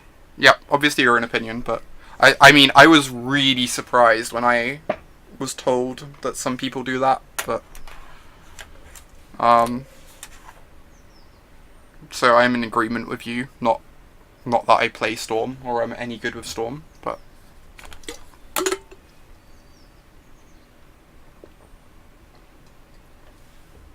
for the next game I will make sure we have the full suite of blasts in the deck.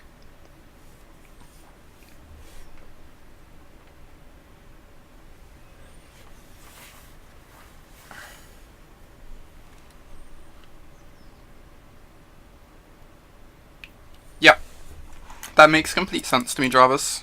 I agree. Like, I agree with you about this, for what it's worth. We get to hymn them now. It's kind of hype. Casting him is among my favourite things.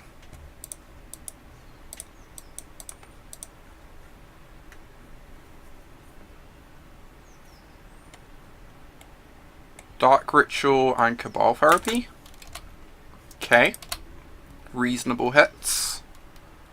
Hopefully this means this Force is still safe from a discard spell. You see they don't have a black source yet. Okay. Cool.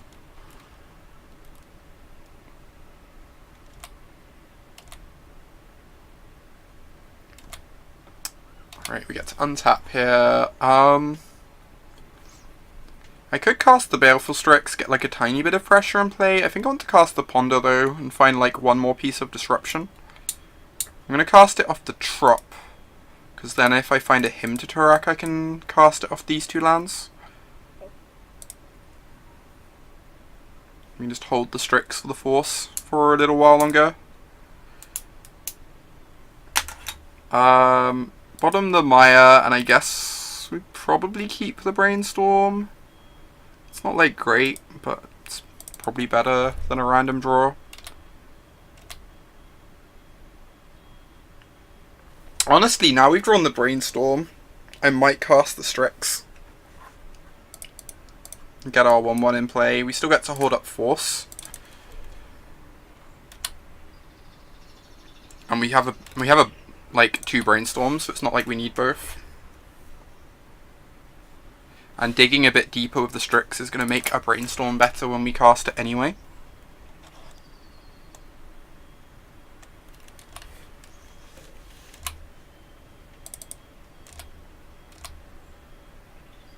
Right. Blue Blast is a really nice draw. I'm just going to cast a Brainstorm here, try and find a bit more pressure, I think. I guess I cast it off my non-black sources. Find a bit more pressure, or find another hymn. Jace. Jace is also good. So I can put back Delta Underground C.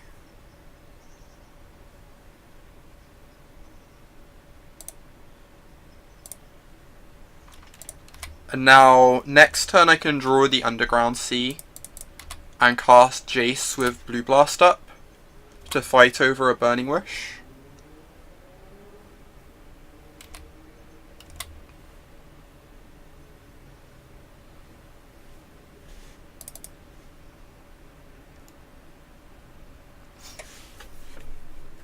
And the Jace should hopefully take over the game. Probe. Sure. We have this Brainstorm, so we can protect cards that we care about if we want. Though honestly, the only card we really care about is the Jace, because we have 2 pieces of Disruption. And an answer to Goblins.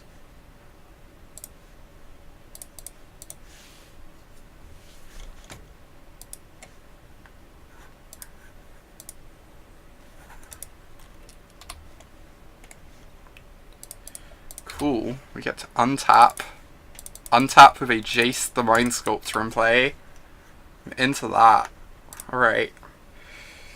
So we got Volk we can find off of this. So I guess I just cast Jace off of these lands and keep my fetch land in play.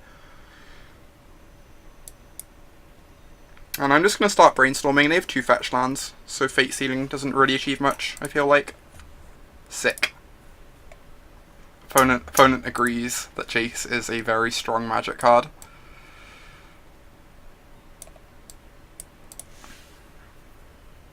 Yeah, so I think what I did for this list, Jarvis, was I took Thomas Enevoldson's list from Madrid, but I altered a few cards based on things I liked out of Utah's list. So like I have the second Edict in the main and a third one in the board, instead of like one main, one board, and there's like a couple other things I copied too. But this is sort of halfway between Enevoldson's and Utah's lists, I think. You should join to stream snipe me. Jeez. Such a scumbag. I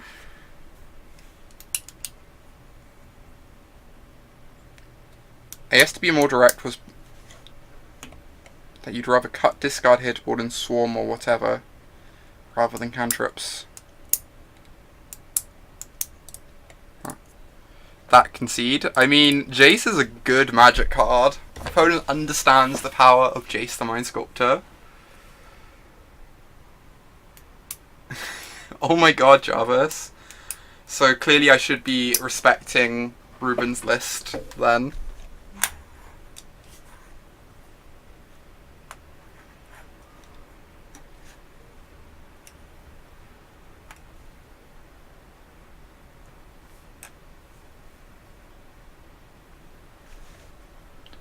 And take a quick look at Ruben's list whilst we wait for the next match to fire.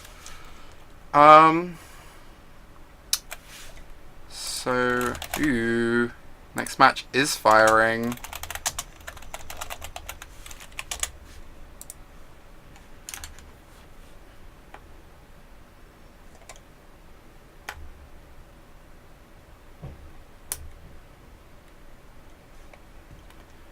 This hand is unexciting. I think I'm going to keep it though. Good luck with the MOT, Phil.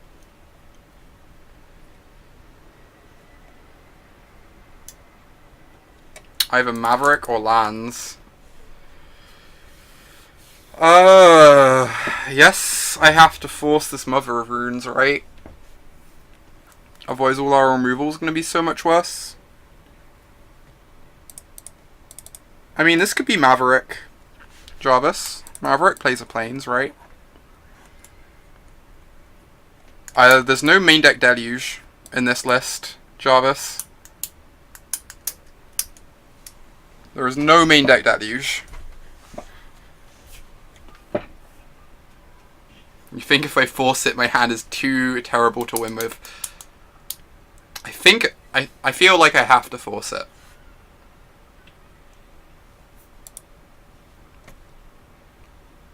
It's like really awkward, but we'll figure it out.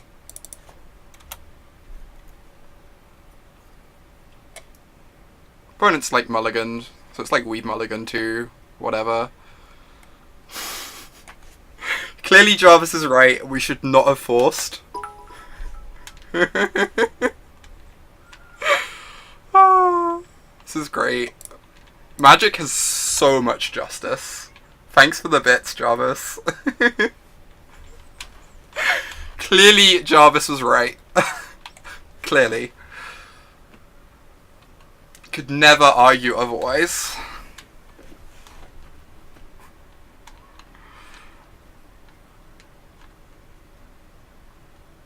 Thalia. Exciting. Ooh, Death Rate's also exciting.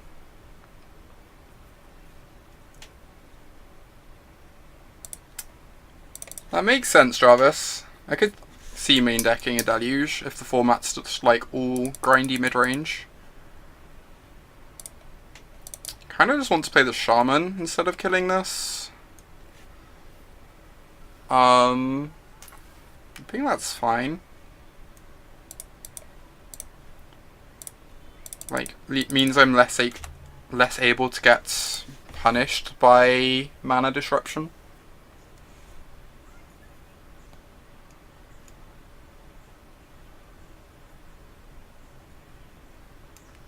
Yep, that makes sense, Shop.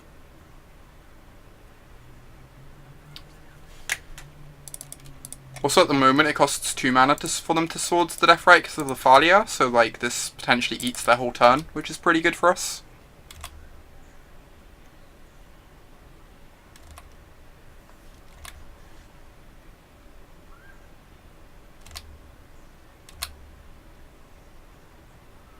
Ooh, drew another removal spell.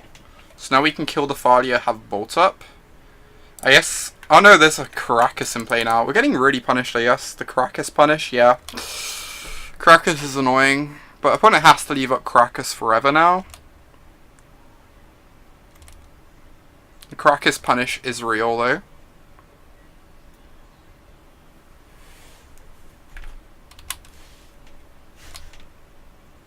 It's only like a serious punish if they can like finagle some equipment onto this though, and we have a K command, so I think we'll be fine.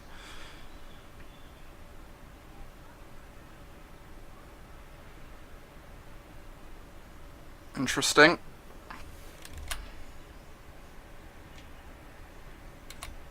I guess I'm just gonna kill the Mother of Runes.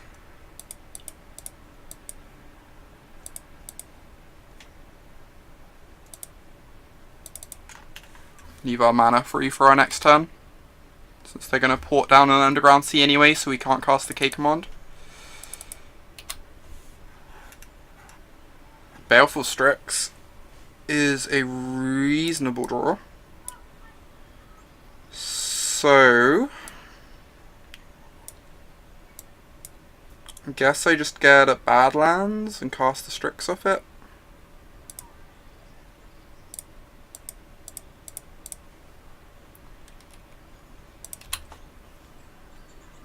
Cool. So Leovold brick walls Thalia. So I think we're going to be okay. I get the impression we'll be okay. Since Leovold brick walls Thalia so well. Like, gets rid of our opponent's clock, and then we have a K command if they ever draw an equipment. Which is, like, equipment's what makes these MOP creatures actually scary, right?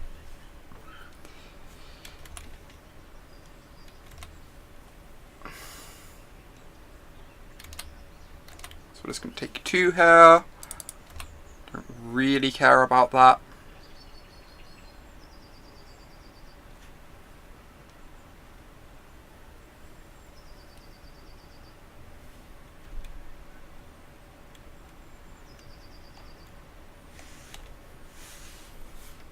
Cool. No matter what opponent taps down, we get to go find a green source and cast Leo, which is great.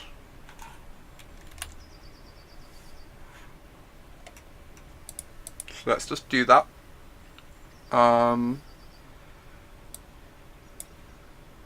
guess this means Bayou.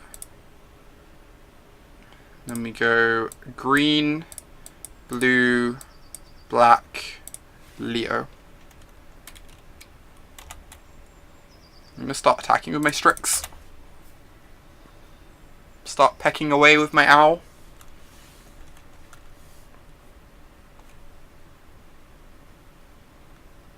So I need opponent... Ooh, they're bouncing Leo. So this is a bit scary. They could be about to stick an equipment. And getting a hit with the equipment whilst we're tapped out.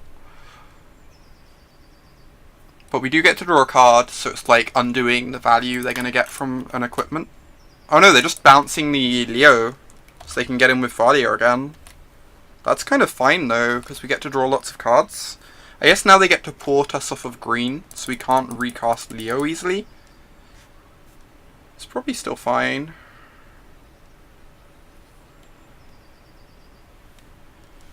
Flickerwisp. Interesting. We have a Strix for the Flickerwisp. I think it's really, really close. Bloody Face. In my experience, the matchup has felt very close when I'm playing the Delver side anyway. Like, obviously they go over the top of you completely, but I guess I can just, like, spew my Brainstorm here, right? Since mainly I'm limited on mana at the moment, I kind of just want to dig to a fetch land to recast the Leo anyway. Yeah, I'm just going to spew my Brainstorm here. Since mana's the main issue because of the Thalia.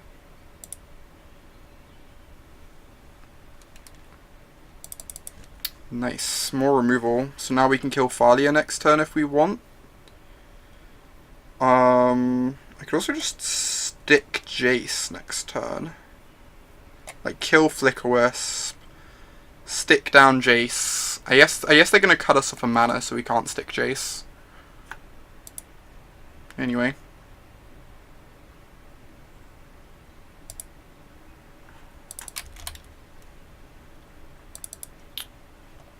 So obviously the 4-color deck goes completely over the top of the Delver deck, but I think the Delver deck gets a fair number of free wins just off of the back of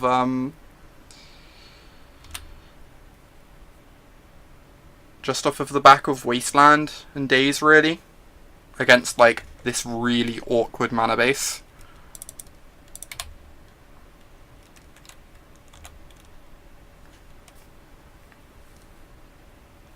Kind of tempted to fight over the Thalia in this turn. Swords on the Baleful Strix. Okay. I guess they can recast the Thalia if we do it now, but all we can do is we can Fatal Push the Flickerwisp.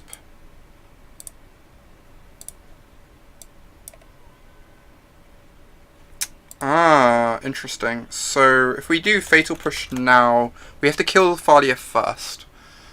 So, we can Bolt the Thalia, Fatal Push the Flickerwisp.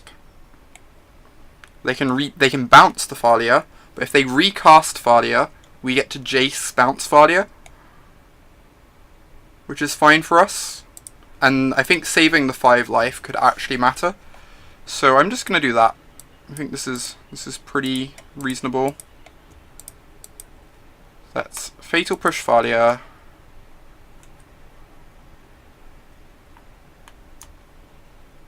And we get to bounce her, but that's fine. We now get to kill the Flicker Wisp.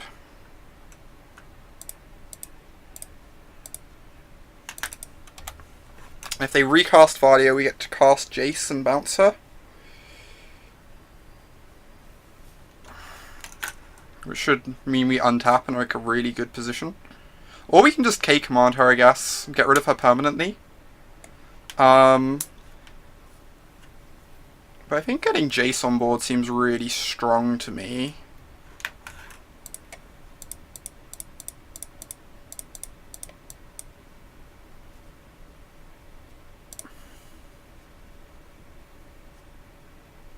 The other option is I start plussing Jace on them, and they have to attack Valia at Jace anyway,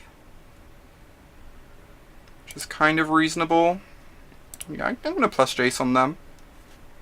Just like start making their draw steps a lot worse. Yes, we would like to put that Recruiter on the bottom, because that card is absurd. Why not just Brainstorm? Then Jace just randomly dies to equipments. Which I'm not into the idea of. I guess it's only sort of Fire and Ice that would do that. That's probably fine. Yeah. Maybe we could just Brainstorm. I feel like this is pretty good for us though. Like having Jace on a bulky amount of loyalty, make him hard for them to take down. We already have lots of like really good cards. But I guess hitting our land drop's pretty nice against this port too. If they draw an equipment, it's not that bad for you since you can just destroy them with K-Command. Yeah, that makes sense. Like, I at least get to destroy the equipment.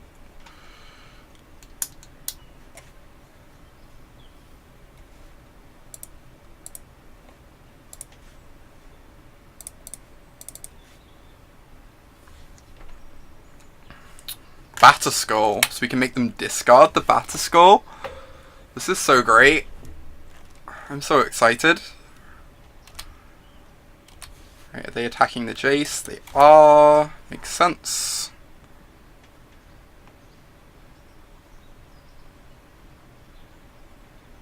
So tapping down the Bayou. So,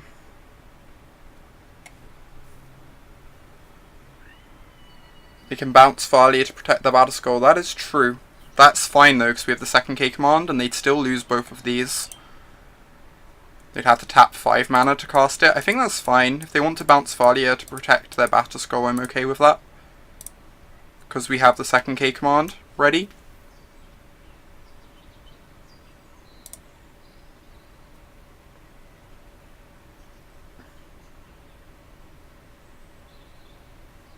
Ooh. Right, I guess with the Force of Will now, we can just start zeroing quite happily. Hitting our land drops and stuff. Edicts are nice. Okay. Like, obviously we're not happy to lose the Leo to the Force of Will, but if it comes to that, it's not the end of the world. And getting to 0 Jace is obviously really nice. If they cast a card out, we can potentially bounce... I guess we can't bounce Valia now for the K-Command discard, because Jace is only on 3 loyalty. So maybe that's an argument for plussing Jace, because then you can just -1 on Valia, make them discard, kill something. It's kind of interesting. They're going to tap down this Bayou again, which is fine. We're just going to let it happen. Yep, I can +2 one of the edicts away. I agree.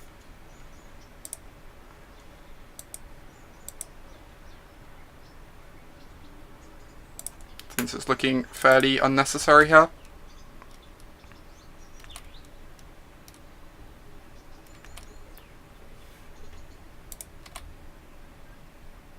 They have a spare card in hand, so they're like... It could be a spell, but they could also just be insulating themselves from K command discard, potentially. Stoneforge Mystic. That's fine, I think. Whatever they get, we can deal with our K command. Don't think it's worth using a force on. A Sword of Fire and Ice. Sure. So they're going to attack with Thalia. We could just Edict them, and if they sack Thalia, then... or whatever. I'm just going to let this attack through, and then Edict them on their end step. So we can hold up K command. I think this is fine.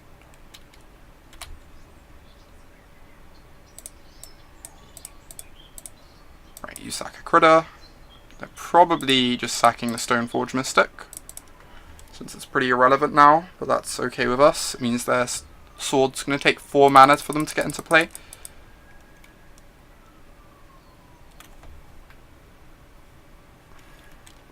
They could have a backup Thalia in hand too. That could be the spare card they're sitting on. Ooh, it looks like that is the case.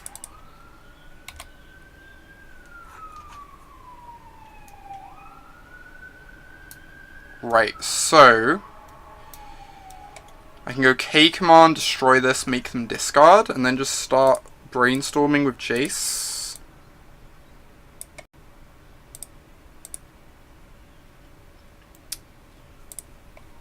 It seems pretty good.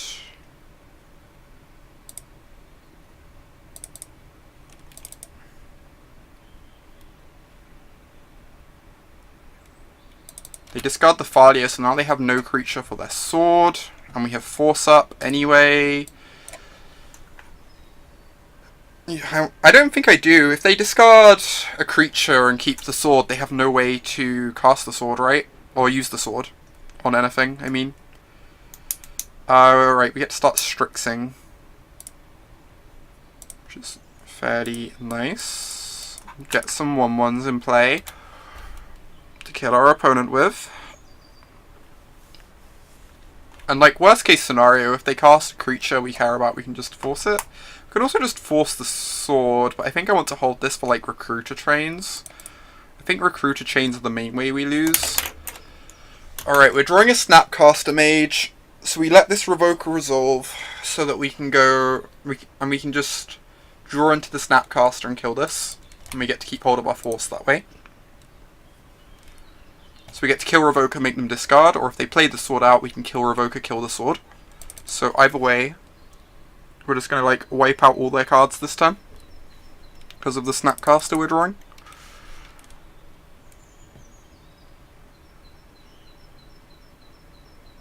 It does Alesha, but I don't know, I just feel like with another K command in our deck and 3 Snapcasters, and like the Force's protection, the sword isn't that scary, or wasn't that scary at the time. Like, so let's just kill both of these now, because then we can brainstorm, which sounds, you know, awesome. Destroy an artifact, deal 2 damage. This is kind of disgusting.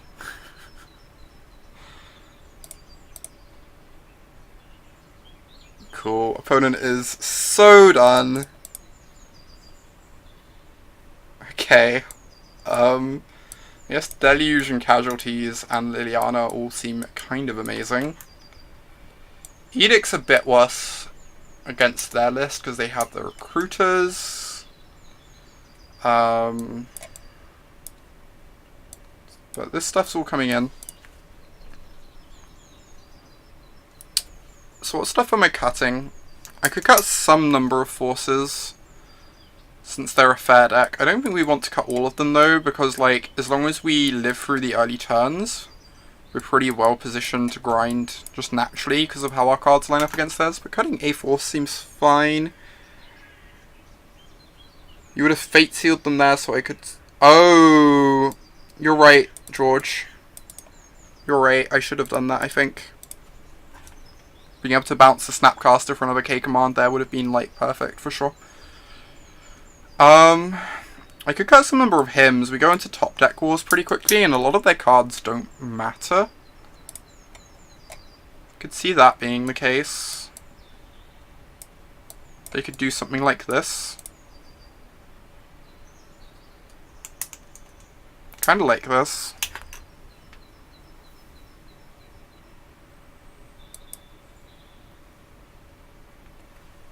For sure, that line is the funnest.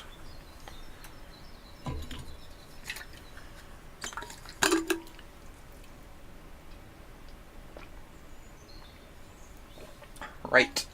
I'm gonna be on the draw against Death and Taxes, so could certainly get all our mana ruined. But I think this should be a pretty good matchup overall.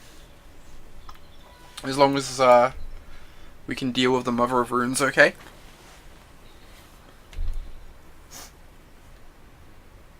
I'm just gonna disappear to the bathroom a second. Be back in one moment.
Hey, this hand has some removal.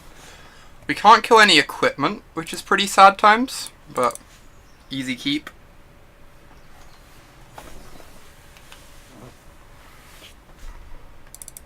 Ooh, Aetherval's good. I love Mewtwo, Jim. I love that did not come out quite how I was intending, but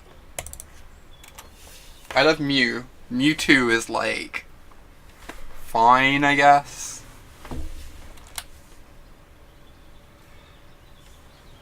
Alright, I could definitely lose this game with them having Vile on one. It's a scary way for them to start the game.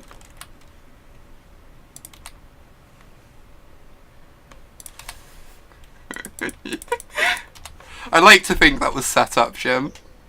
Oh my god. Hey, this force is looking great. Sure, let's just pass the turn. Have removal up for a Mum. Guess we don't even have to remove Mum, which is kinda nice.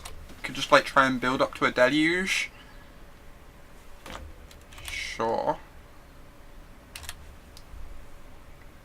Like the fetch lands fight Port very nicely. I'm actually not going to kill the Mother of Runes here. I'm going to try and get a good deluge going. It's obviously a bit scary. could go wrong, but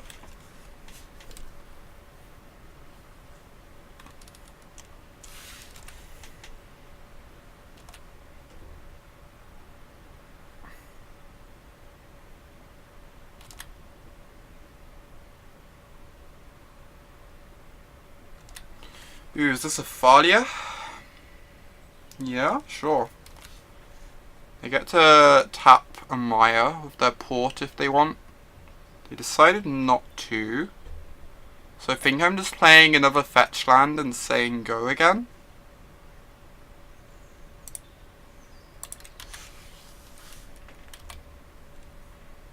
And then we're hoping to get a nice deluge next turn. But we'll see what happens. Sure. You have tapped my Scalding Tarn.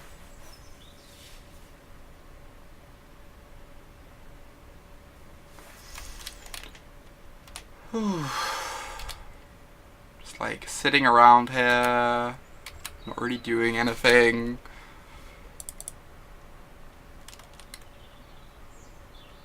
It would be pretty funny if they violed an Arbiter. I would cry. That would be so sad. I'm kind of worried about like Flickerwisp Mother of Runes. But I guess we don't actually have to deluge this turn.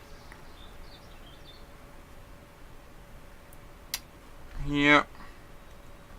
I guess I'm just going to play a land and say go again.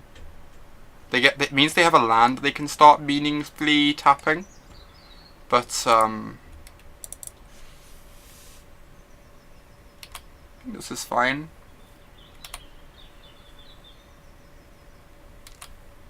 Tiniest bit worried that this game might be spiraling out of our control, but we'll see.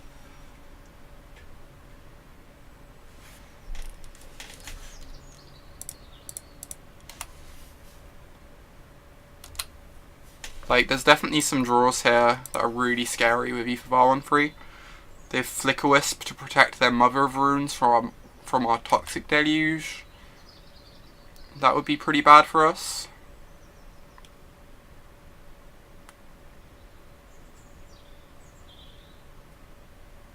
Or if they have the thing that you can name, like the weird Chalice of a Void on a stick,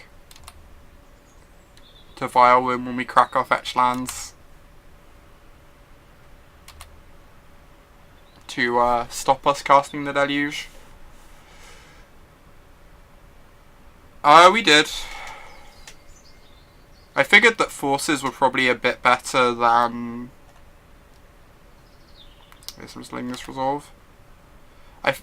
So the reasoning was I thought that Forces were probably a bit better than Himtatarak, since like the games go really long. And you can at least use it to like counter equipment sometimes. And most games end up with like the vials being destroyed at some point anyway. I don't know. It might be incorrect. I thought it kind of made sense though. I think I'm gonna go for Deluge now.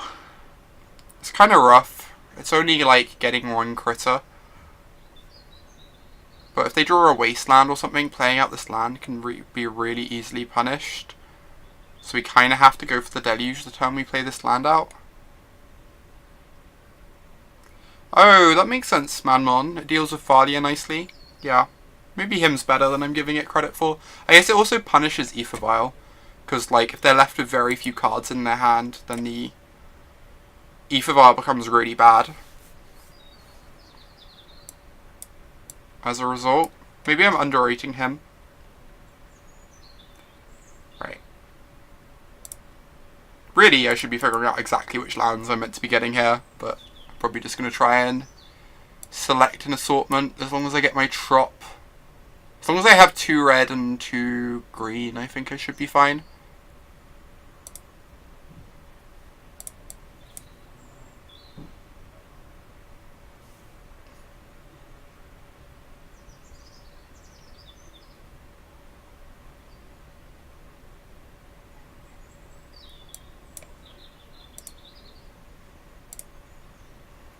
Right, so bit worried we're going to get Flickerwisp here, and then the game becomes much more tricky. But hey. We'll figure that out when it happens.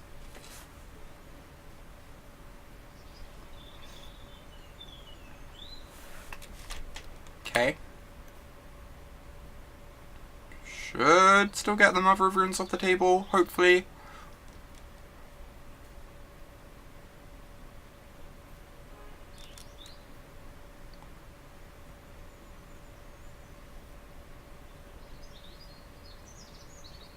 That makes sense, Manmon.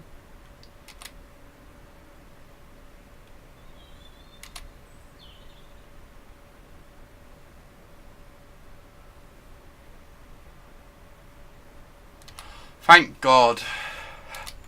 Thank God. Okay, I think we're gonna be okay now with the Mother of Runes off the table. Gideon, Champion of Justice. I guess the Force means that Gideon isn't such a problem though, because like at least we're able to counter Gideon a lot of the time. So it does kind of a similar thing, but I feel like I have to counter this. Although I'm going to be killing their next few creatures, so maybe I don't have to. Maybe this is like a setup to land Gideon and make me feel really sad.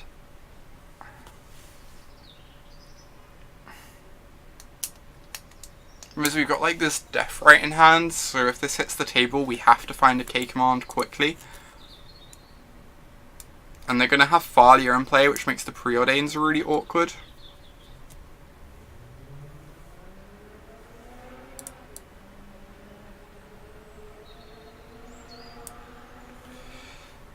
I am cautious that this is a setup for a Gideon, but I think I'm going to do it anyway.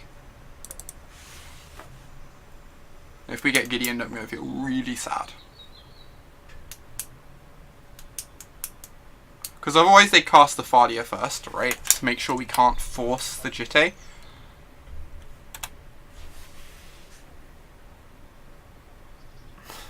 That is the real question, George. That is the real question.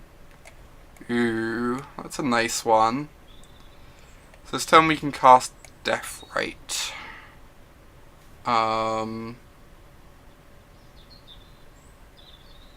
guess we have to make sure we have removal held up in case they go to equip something to Thalia.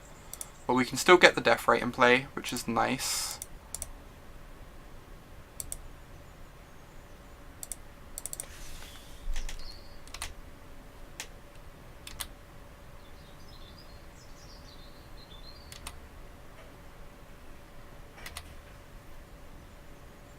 Likely to port us here.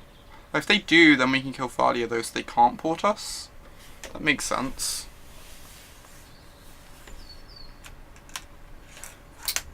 I'm wondering if in their upkeep we're meant to double target the Thalia, because they didn't have a Flicker Wisp to save their Mother of Runes, so they'd have to draw one in the last turn.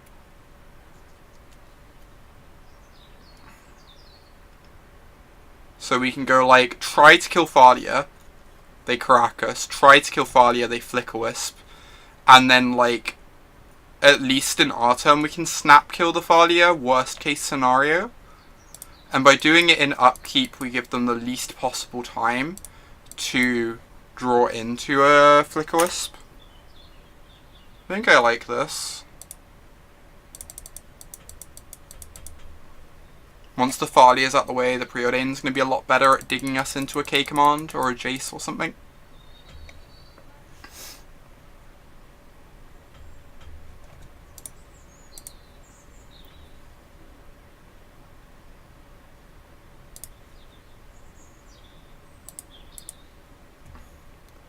So like, worst case scenarios they have a Flicker Wisp, but even if they do, we still have some amount of play against that. Sudden Shock Thalia.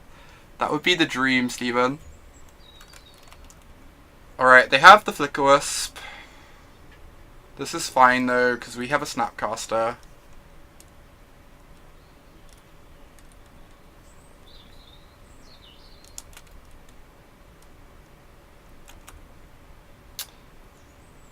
Yes, nightmare scenario now is they Flicker Wisp the Caracas. Ooh, we can also snap Deluge on our turn. That's a good point, Nuclear. Because they're all going to be X1s. So our Shaman lives. Yeah, we can also just Deluge. Yep, for sure. Interesting. Stoneforge, Mystic. Not without a 6th land. We have, yeah, I guess we need a 6th land for the Farley attacks, wouldn't we? That's true.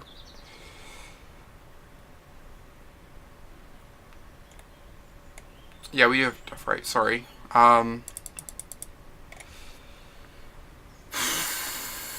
Sword of Fire and Ice. So I think I just have to wipe the whole board here to buy me a bit of time from the sword. I lose my Death Right, but they have to draw a creature to equip the sword to.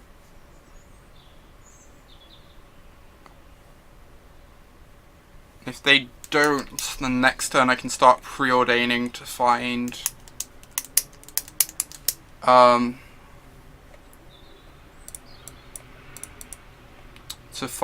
Colligan's Command. So let's say Deluge. Yeah, I agree, Mammon. We just, like, any creature equipped with a sword is going to be too much for us to deal with. We're going to lose the Deathrite Shaman to them having a creature anyway, so we might as well just do this.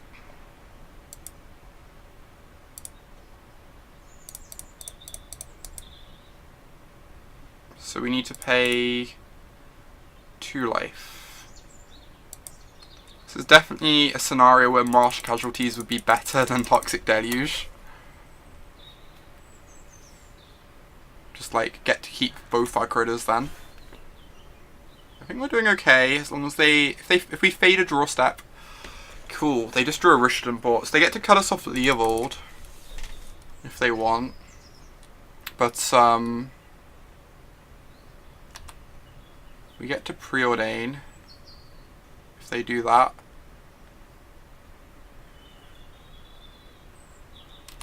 We get to cast Leovold. I'm so excited. We get to cast Leovold. This is amazing. Oh, we don't have the mana to snap. You're right, Nucleo. I'm being silly. You're completely right. So we get to cast Leovold, cast a Preordain, just digging for a K command. And the Leovold's gonna, like, make this Caracas and these ports really awkward for them. Obviously they can bounce the Leovold and then just try and double port us off Leovold for the rest of the game.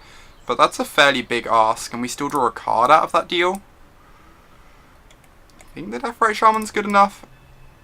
The Deathrite Shaman means we can recast Leovold if they choose to bounce the Leovold. I have to start playing faster too.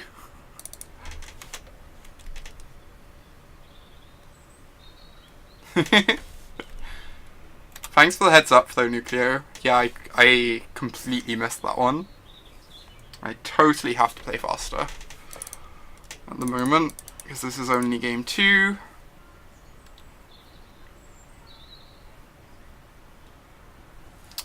Hey there, Snapcaster. How are you doing? How's life?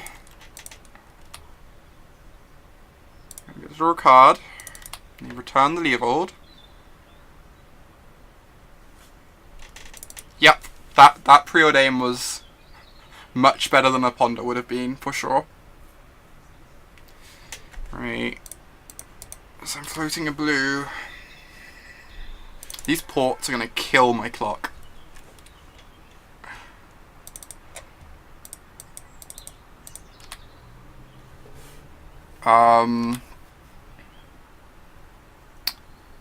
I guess I'm just passing through now.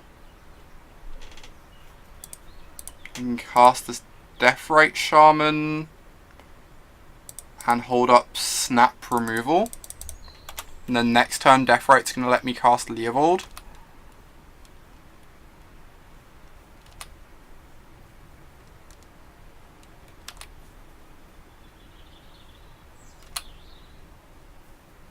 I hope the death rate doesn't die, of course, but... Yeah, I've been enjoying the preordains so far, man. They felt, like, entirely reasonable.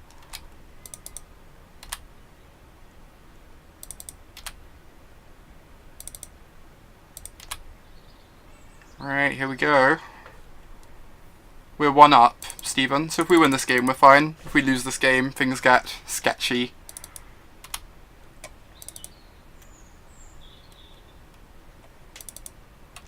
Yeah.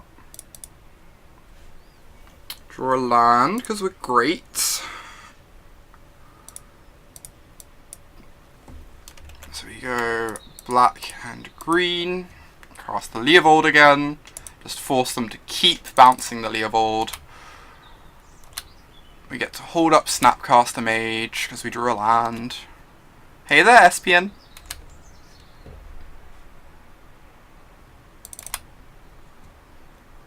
Yeah, I might focus on the game a bit more now just because it is getting kind of sketchy in terms of the amount of time we have left. Especially considering they get to repeatedly bounce our Leovold. So I'm going to focus on the game for the next few minutes.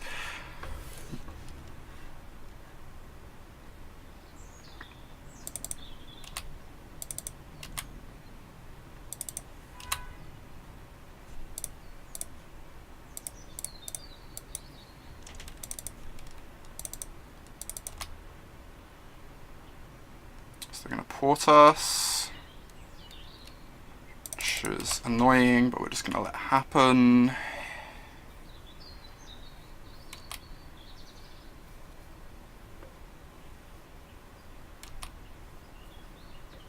I'm going to go ahead and Fortsies here, see what's going on.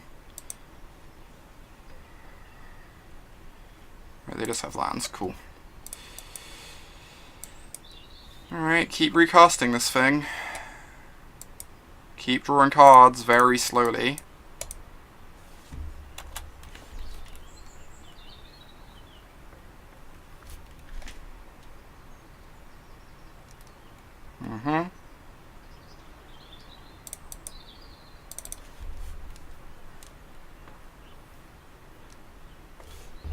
I really dislike the retcon on the legendary border.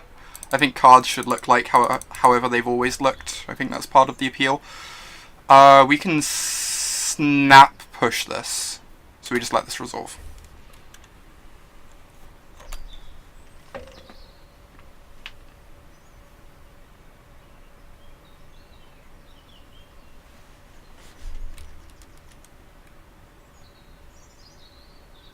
They're going to bounce our Leovold. Always yes, always yield. Ooh, that's pretty good too. Now we get our Snapcaster in play, which is great.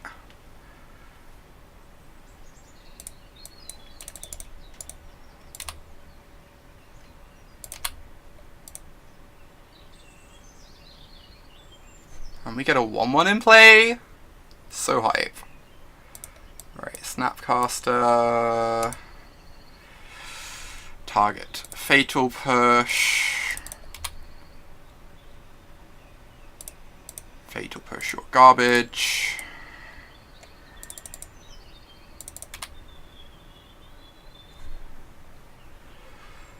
I guess I just cast the Strix this turn so I can get some beatdown going and I can activate my Shaman this way.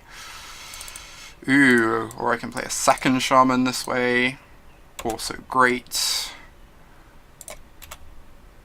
I think we got this.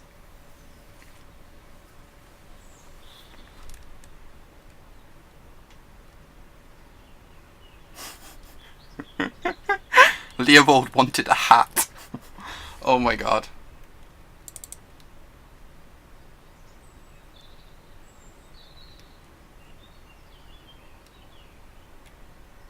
Another human. We've got this edict though, so as long as it isn't a recruiter. Ooh, it's a Sanctum Prelate. That's exciting. That could make this game interesting. Okay, or not, or we can just edict them into oblivion. Could also just do that.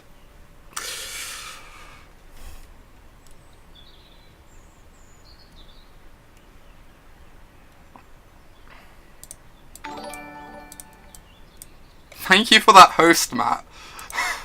Thank you for the awesome host. Everyone joining us, we are racing the clock in our final game against Death and Taxes. So, this is going to be a tense few minutes. I'm probably not going to look at chat until this is done. But I think we're going to be good. I think we're going to win this one. Alright, let's activate Shaman. Doman. Get our Strix in play. Ooh, get another Strix in play.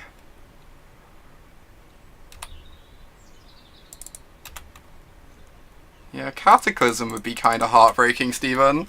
For sure. This is game 2, by the way. We won game 1. But, this game has been kind of a grind. Alright, we have Force for Batterskull. We have, like, a very threatening board. So, I think we're going to be fine. That's a Thalia, so they get a 4/3 first strike.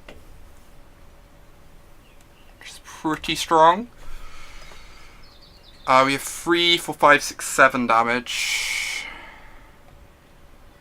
8, 9, 10.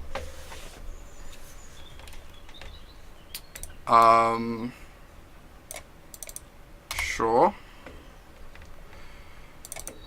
So I'm just going to pass through phases here.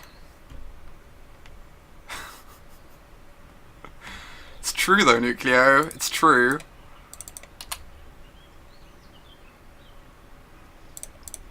I'm just going to do this now. Use my mana. I have a blocker to block the Thalia anyway. I guess now I potentially die to a Swords that I don't need to because I'm rushing slightly, but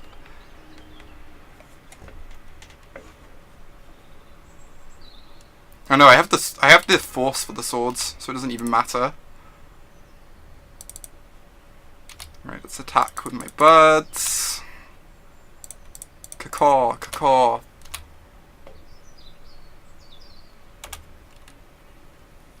Yeah. We have Force for Swords. I think we're locked to win this. They could have, they could Vial in a Flicker Wisp, and that would punish us for tapping the Death Right. They could Vial in a Flicker Wisp. That's how we lose this game.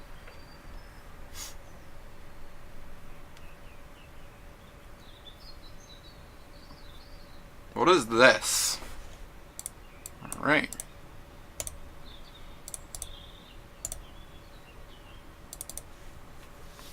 Fine. So now we have to block the Thalia.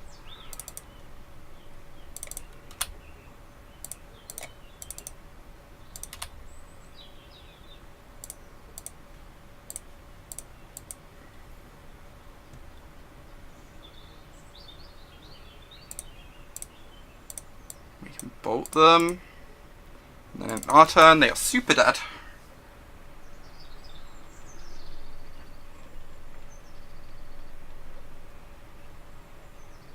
Sickness. Who needs a third game? Who needs a third game anyway? That was delightful. Welcome to everyone joining us, by the way, from Matt's host. Joining us in moderately tense moment. To anyone who's enjoying the stream, I stream like 3 days a week at the moment. So I'm planning on streaming tomorrow as well. Mainly streaming Legacy at the moment for Birmingham, but I'll probably start messing around with Standard and Limited once Dominaria releases. Sand seems very unexciting, but can't really ship it. We can beat normal Death and Taxes, we just can't beat Voice of Resurgence. That is accurate, Nucleo. That's an accurate summation of today. Preordain.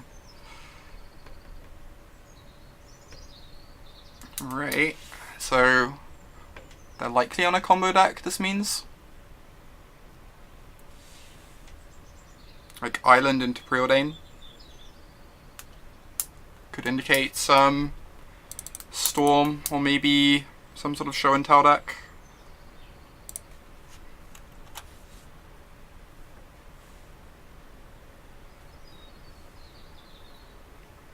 I am voting Sneak and Show, but we will soon find out.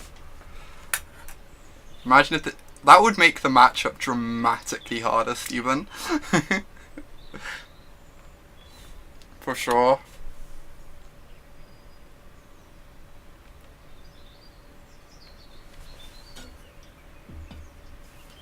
Voice of Resurgence is just better than like every card in their deck in Death and Taxes.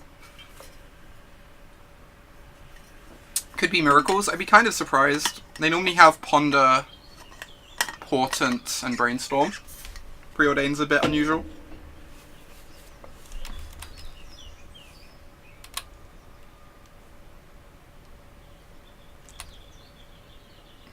Alright. We live to see another turn. Jeez, these lands. This is a bit rough. Like, I feel like I want to hold my Strix for my Force. Just because I really don't want to exile Leovold. Leovold seems much more powerful than Strix here. Against the deck with like lots of cantrips. So I'm just gonna hold the Owl in my hand. Yeah, fetching Basic Island would be weird for Storm. But like, depending on their hand... Okay, they found a mountain, so they're like 95% Sneak and Show now. Here we go. Yeah.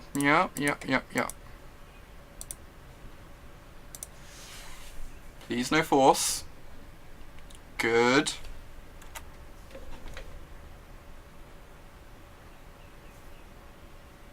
Right, let's just get our Leovold in play. Chat was right. There are quite a few wastelands. Grixis Delver is like the best deck in the format. What lands am I getting? I'm getting an Underground Sea, Volcanic Island, and Bayou, I guess. That kind of makes sense to me.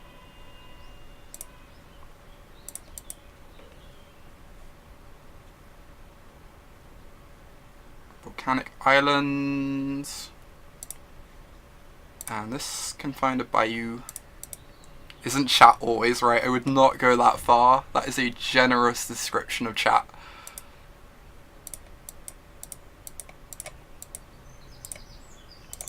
Right, we need them to not have any more payoffs, because our hand is kinda nothing. But the Leovold shuts down their cantrips at least, so we've got that going for us.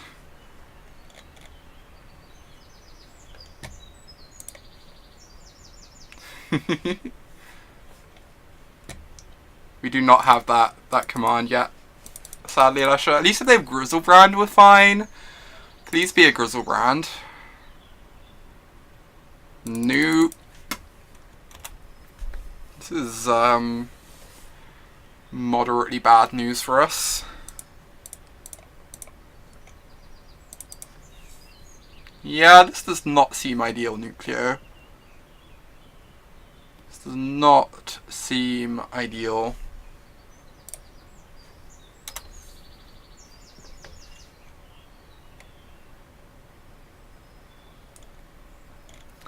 I think LRR has that command. Possibly Alesha. I'm not sure. Hey. Hey there, Grizzlebrand. Have you ever seen anyone miss Annihilator? I've not seen it. I've heard of it happening a fair few times. Right. Get to board in a bit more interaction. I say, as I pile up 12 cards and wonder how I'm going to make room for them all. Let's cut this garbage for starters.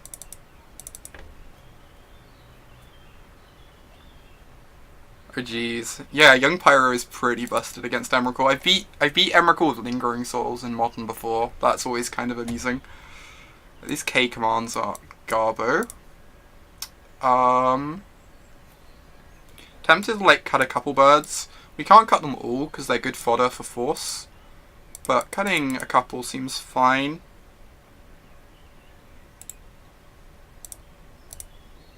We have way too many cards right now. I'm gonna cut a Surgical.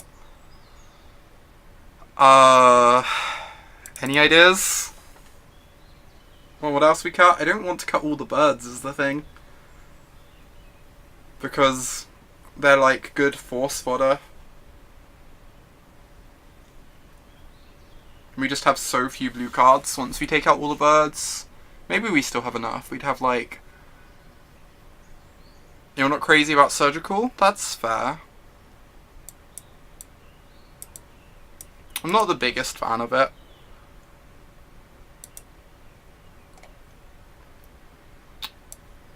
Like, shutting them off one half of the combo is fairly good, but we've got hymns that are pretty good for tearing apart the combo, I guess. I guess we'll just not play the surgicals. This is probably fine.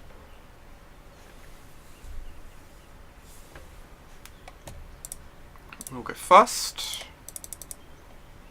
This does not seem keepable. 5 lands. Yeah, for sure, Nucleo. I agree with that.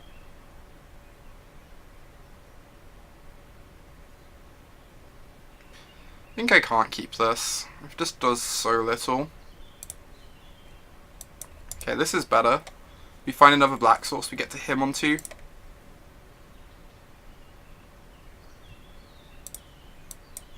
Just gonna go ahead and preordain on one to try and hit our black for turn 2.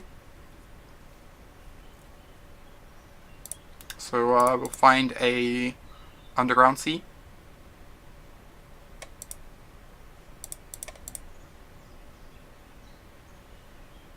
Yeah, that makes sense, Nucleo. You only get to like tear apart one half, and even that half is still like usable.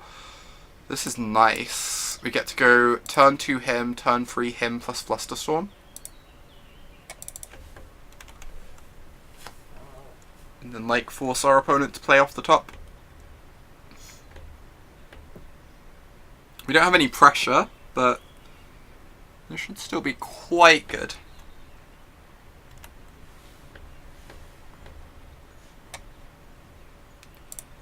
Right. Non-zero chance this gets countered. Let's just go for it anyway. If they have counter into Ancient Tomb, Show and Tell, plus Thing, then that is sad. Oh my god, Alesha. Like, we could hold up Flusterstorm to play it super safe, but you feel like we want 4 hymns all the time. Hymns are pretty bad against Delver, in my experience. Whoa!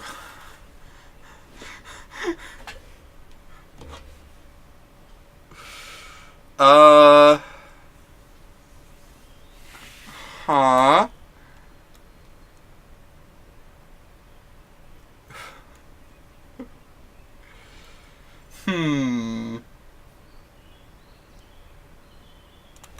Hey, Deathrite Shaman.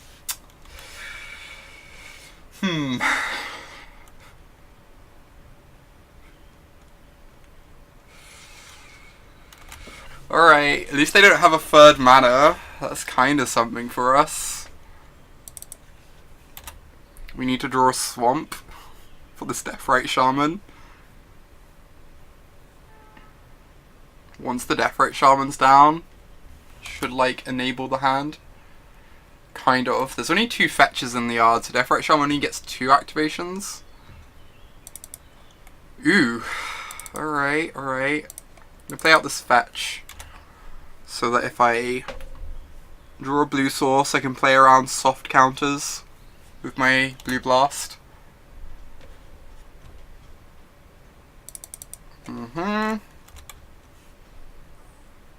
If they show and tell, we can put Deathrite Shaman into play. That is the dream right now.